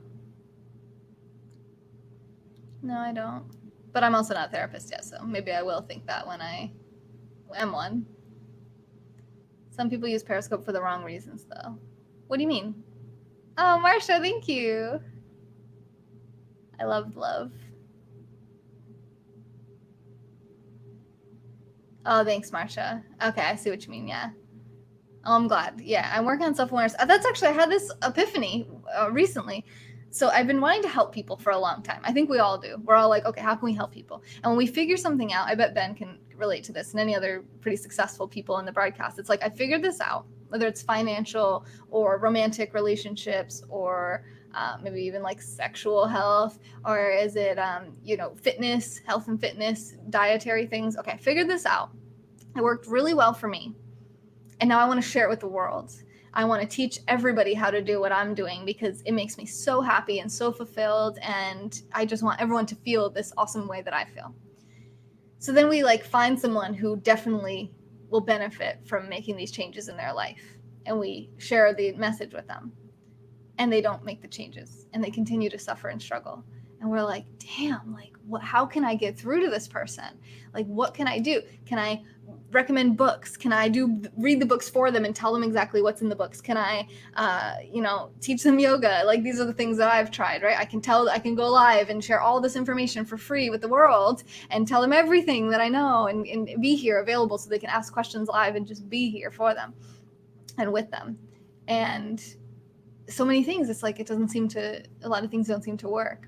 And I'm like, okay, what is it that people are missing here? Is it that, for a while I was like, okay, well, they lack focus and they lack clarity of purpose and vision, and why they're, what their purpose is in life, because you do have a purpose. You are here for some reason. There's something for you to do. There's something that's I don't know about perfect. I try not to use the word perfect too much, but there's something that's a great path for you to go down, and a great thing for you to do that you will enjoy and will satisfy you and fulfill you. And you are valuable, and you are here to give value to others and to receive value yourself. You're worthy of receiving as well. But is that it? I was like, okay. And I still think a lot of people really lack clarity of focus. What do they want? What do they even want? People don't ask themselves what they want. They ask everyone else, what do you want from me? And then I'm like, well, what do you want? And they're like, I want to be happy. Okay. Well, what makes you happy right now? What do you really want? What is your ideal life? What would you do in the morning? What would you be wearing? Where are you living? How big is your house? What is everything like? And people don't know. They don't have clarity. So I was like, okay, maybe it's that. Or maybe it's their diet. And I focus on that for a while. Or maybe it's that they don't move their bodies. They don't meditate. Maybe it's that. Maybe therapy. Maybe they don't have that. And then this thing that I'm feeling like this is a pretty strong, this is another piece, right? It's a big puzzle. But there's another piece that I think a lot of people lack. And we all are always improving at it, hopefully, which is self-awareness. People aren't even aware of what they're like to be able to make any changes. They don't even see themselves and what their triggers are and how they react or respond to things. Are they an introvert or an extrovert? Are they, someone was arguing with me, was it last night, about whether or not an introvert is going to be the life of the party. I'm like, an introvert is almost never going to be considered the life of the party. Now, maybe if they're under the influence of alcohol or drugs, they could be very entertaining for some people for a while, but chances are when they realize what had happened, it can potentially mortify them. Introverts are not going to be these loud, boisterous, extroverted people. That's it. Now, we all have a little bit of introvert and extrovert in us, so we all have like these different potentials. But I was just so surprised, and this person was like so mad. He was like, I'm so pissed off that you're speaking wrongly about introverts and extroverts here. And I was just like, what? And someone else is commenting, well, as an introvert, I can say I'm not even going to the party. Like, I wouldn't even be at a party. And to me, that's like a much more classical introverted statement. And most of the introverts that I know are kind of fall into that category. But it's just like, dude, this guy is like, is it that he categorizes himself as an introvert, but he thinks it's important to be the life of the party? Or is it just, something he heard and, it's just something he believes? Who knows? I don't know. But I do know that I'm always like faced with, I feel like, when I say something to someone about something, like sometimes they're very like taken aback about something about themselves. I shared a little bit about my experience last night with an ex who told me I always had to be right. And I was like, what? No, I don't. And then I was like, oh my God, yes, I do. Not right away, but maybe over years, I've learned that is a problem that I have. I feel like I always have to be right. I have to prove myself. I don't know why, but I do know that I do that, and I try not to anymore. It's like you become aware. Sometimes people reflect back to you how you're coming across, and you're like, wow, okay. And you become more self-aware. So I think that's a really big key, that people need to spend time introspecting, which I think meditation is important for this, and journaling and therapy. But just in general, just be aware, watch yourself. Imagine that you're outside of your own body watching yourself. How do you look? Do you look happy? Do you look relaxed? What do you like? What do you talk like? How do you make people feel? What do you stand for? And like, what would you be remembered for? What's your legacy if you were to die today? How would people remember you? Is that how you want to be remembered? Do you have any idea how people would remember you, or what they would say, or what they think about you? It's like, do you have any awareness of yourself? You can't go outside your body. Just imagine that you are. Samantha's a party. I lack common sense, unless he's drunk. Takes a little digging to find it. Everyone has a purpose. Okay. What if there is no purpose and we're just like a pop-up window on a computer screen? Yeah, that's like an existential belief. Yeah, but I mean, if there is no purpose, then what else is there? You know what I mean? You might as well have some purpose. Make your own purpose. Who cares if you're a pop-up window? Who cares if it's a simulation? Who cares if this is some alien science experiment? They just want to see what happens. Why not have something happen that we feel is good as humans? Whether or not it truly is good from an existential point of view doesn't matter, because we're humans. We are not outside of this, You can do everything under the sun for a person. They have to be able to sink or swim on their own. Yeah, you just give them as many tools as you can. You can lead a horse to the water, but you can't make them drink, right? Yeah, it's like teach a man to fish. He'll eat for a lifetime. If you just give him a fish, he eats for the day. My purpose is to deplete the world of rum. Once you are aware of yourself, you can understand others better, and you understand yourself within. True, I think you get to a certain level of self-awareness, and then you become aware of other people's lack of self-awareness. You're like, now I know I have this problem. You know what I mean? This person's in complete denial about their own problem, and you're like, how are they just totally unaware of this? And it's kind of sad. And so I actually, and this is very like, I don't know if it's very controversial, but it's not very popular. And it's not something most people like to do, which means, of course, I'm like a great person because I don't really care if other people want to do it. I'm happy to do it. Is I try to tell people things about themselves that is very difficult for me to say to them, but I think that they will benefit from hearing it from me. It doesn't have to be for me. I do try to think, does this really need to come from me? Could it come from someone else? Will anyone else say it to them? I have grown adult friends who they're telling me something, right, about like some relationship that they're in or they're having. And they're telling me all this stuff. And I'll say to them sometimes, it sounds to me like you're coming across pretty needy. You have almost like this desperate energy about you. I think you might be overdoing it. Like you're texting them too much. You're calling them too much. You're thinking about it too much. You're obsessing over it. People don't really want to say that. They might want to just be like, oh, that's really nice. Or like, oh, that sucks that, they're ghosting you or whatever. But it's like, this person's making these same mistakes and you're seeing it and you're thinking it. And it's so easy for you to tell someone else, oh my God, this person's like totally obsessed with that girl. Why don't they just like chill out? Why don't you tell them that, you might be freaking her out with how into her you are. You might need to like dial it back a little bit. People don't want to say that. But when you say it, like for me, I've had really good results. People are like, oh my God, it's like hard to hear, but it's like, okay, that same friend has said to me before that I seem very stubborn. Like sometimes they'll give me an idea and I'm like, no, you know? And he's like, oh, you're so stubborn. I'm like, you know, what's interesting is you give me these ideas and I say no at the time, but then the next day I'm like, yeah, that's a good idea. I'm going to do it. And sometimes I might forget to tell you I took your idea and agreed with it at some point, you know, but not always. Big R vibes. What does that even mean? Any of these grown adult friends single? I mean, not anymore. Because I told them what they were doing wrong in their dating life and I solved all their problems for them. I'm just kidding. I'm just outgoing always, but judge how to act based on surroundings. Oh, that's cool, Cher. You'd be fun to hang out with then. I actually really like being around people who are outgoing because I like to meet new people, but I'm not really good at reaching out. Cold Propel water? What in the actual heck? You can lead a woman to your bedroom, but you can't make her crochet you a quilt. Wisdom from Todd. He's as offended. What's big R vibes?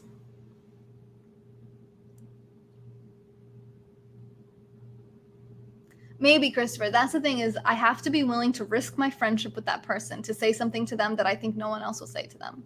There's actually a friend of mine who I've never said this one thing to them that I don't know if they're aware of it about themselves. And I'm really afraid to say it.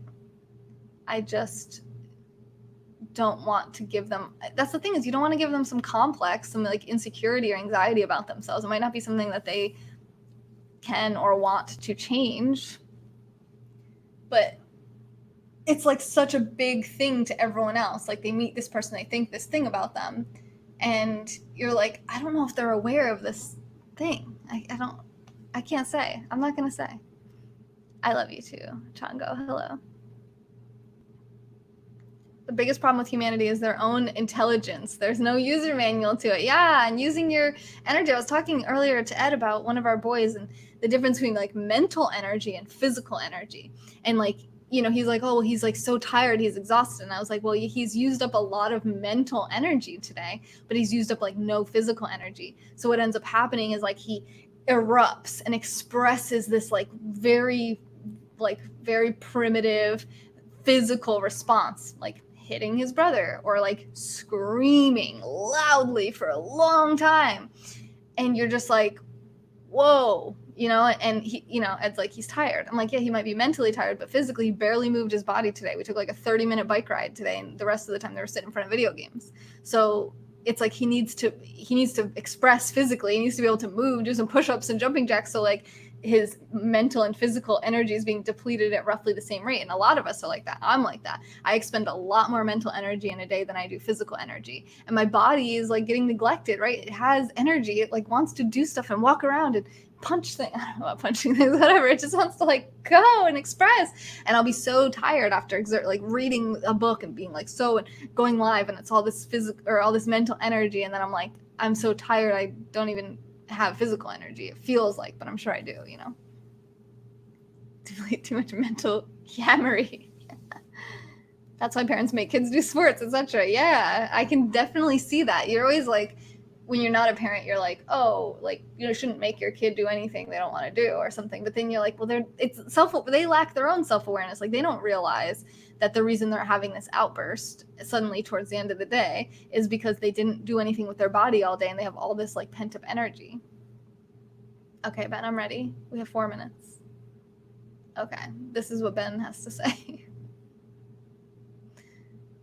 Get some tired out. Yep. Wait. If each advice a person gives to another person, what? Did you not finish that thought?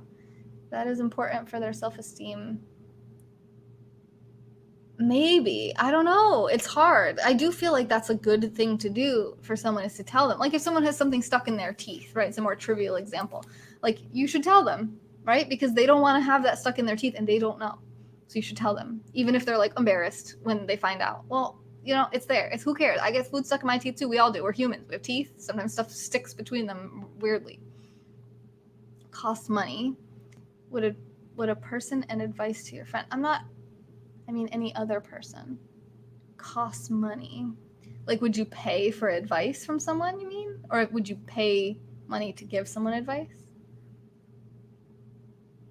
I don't know what that really means, but also money is a hard one because it's like, is it a fixed rate? Like, some of us have enough money that $5 per advice wouldn't be a big deal, where someone else might be like, I don't have $5. Like, I can't do it now, So putting a price tag on it can be very, very tricky, because then if, socioeconomic status starts to play a role, which is why that plays a role in life in general, because a lot of things do cost money. Luckily, friendship, love, connection, advice is free, hopefully, from other people. But you should also only take advice from like 1 out of every 100 people who has advice to give you. So like your parents, if your parents have had crappy relationships their entire life and they're giving you relationship advice, do you think you should take it? Probably not, because they don't have a leg to stand on when it comes to relationships. You don't have to tell them that, you don't have to hurt their feelings, whatever. You just don't take it. You just, whatever they say, okay. No.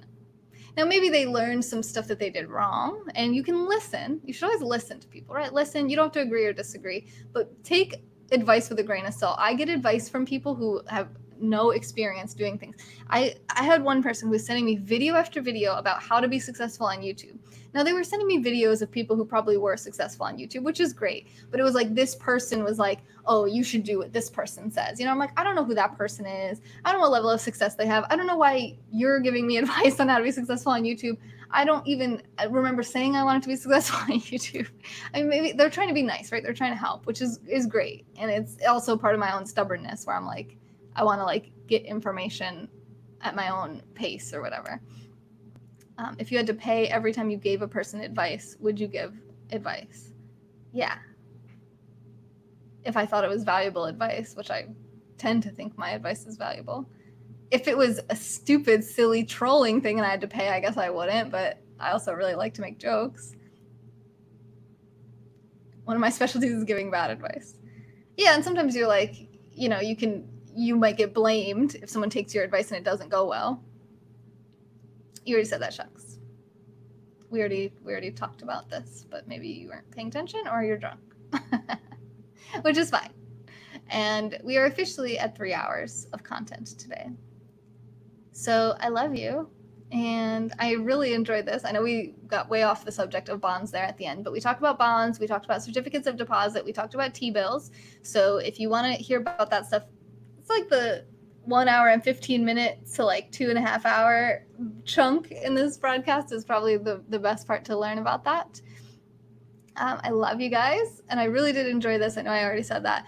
Thank you to everybody who makes this channel possible. Thank you to everyone who sent super hearts, which was Ben, the top contributor of super hearts. Oh my God, Ben, I'm sorry I didn't even see that it was 55,000. Holy crap, we're at 59,000 super hearts for the day.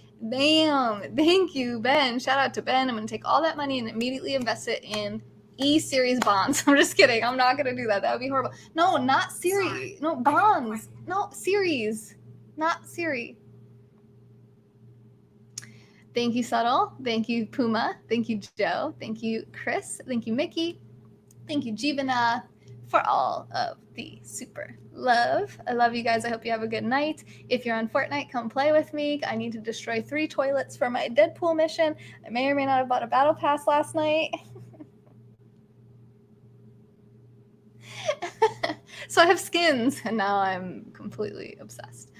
I don't sell any bonds. Thank you, Marsha. I enjoyed this too. I'm glad you did too. I'm Next Juice on Fortnite. If you want to add me, it's NEX Juice, just like on here.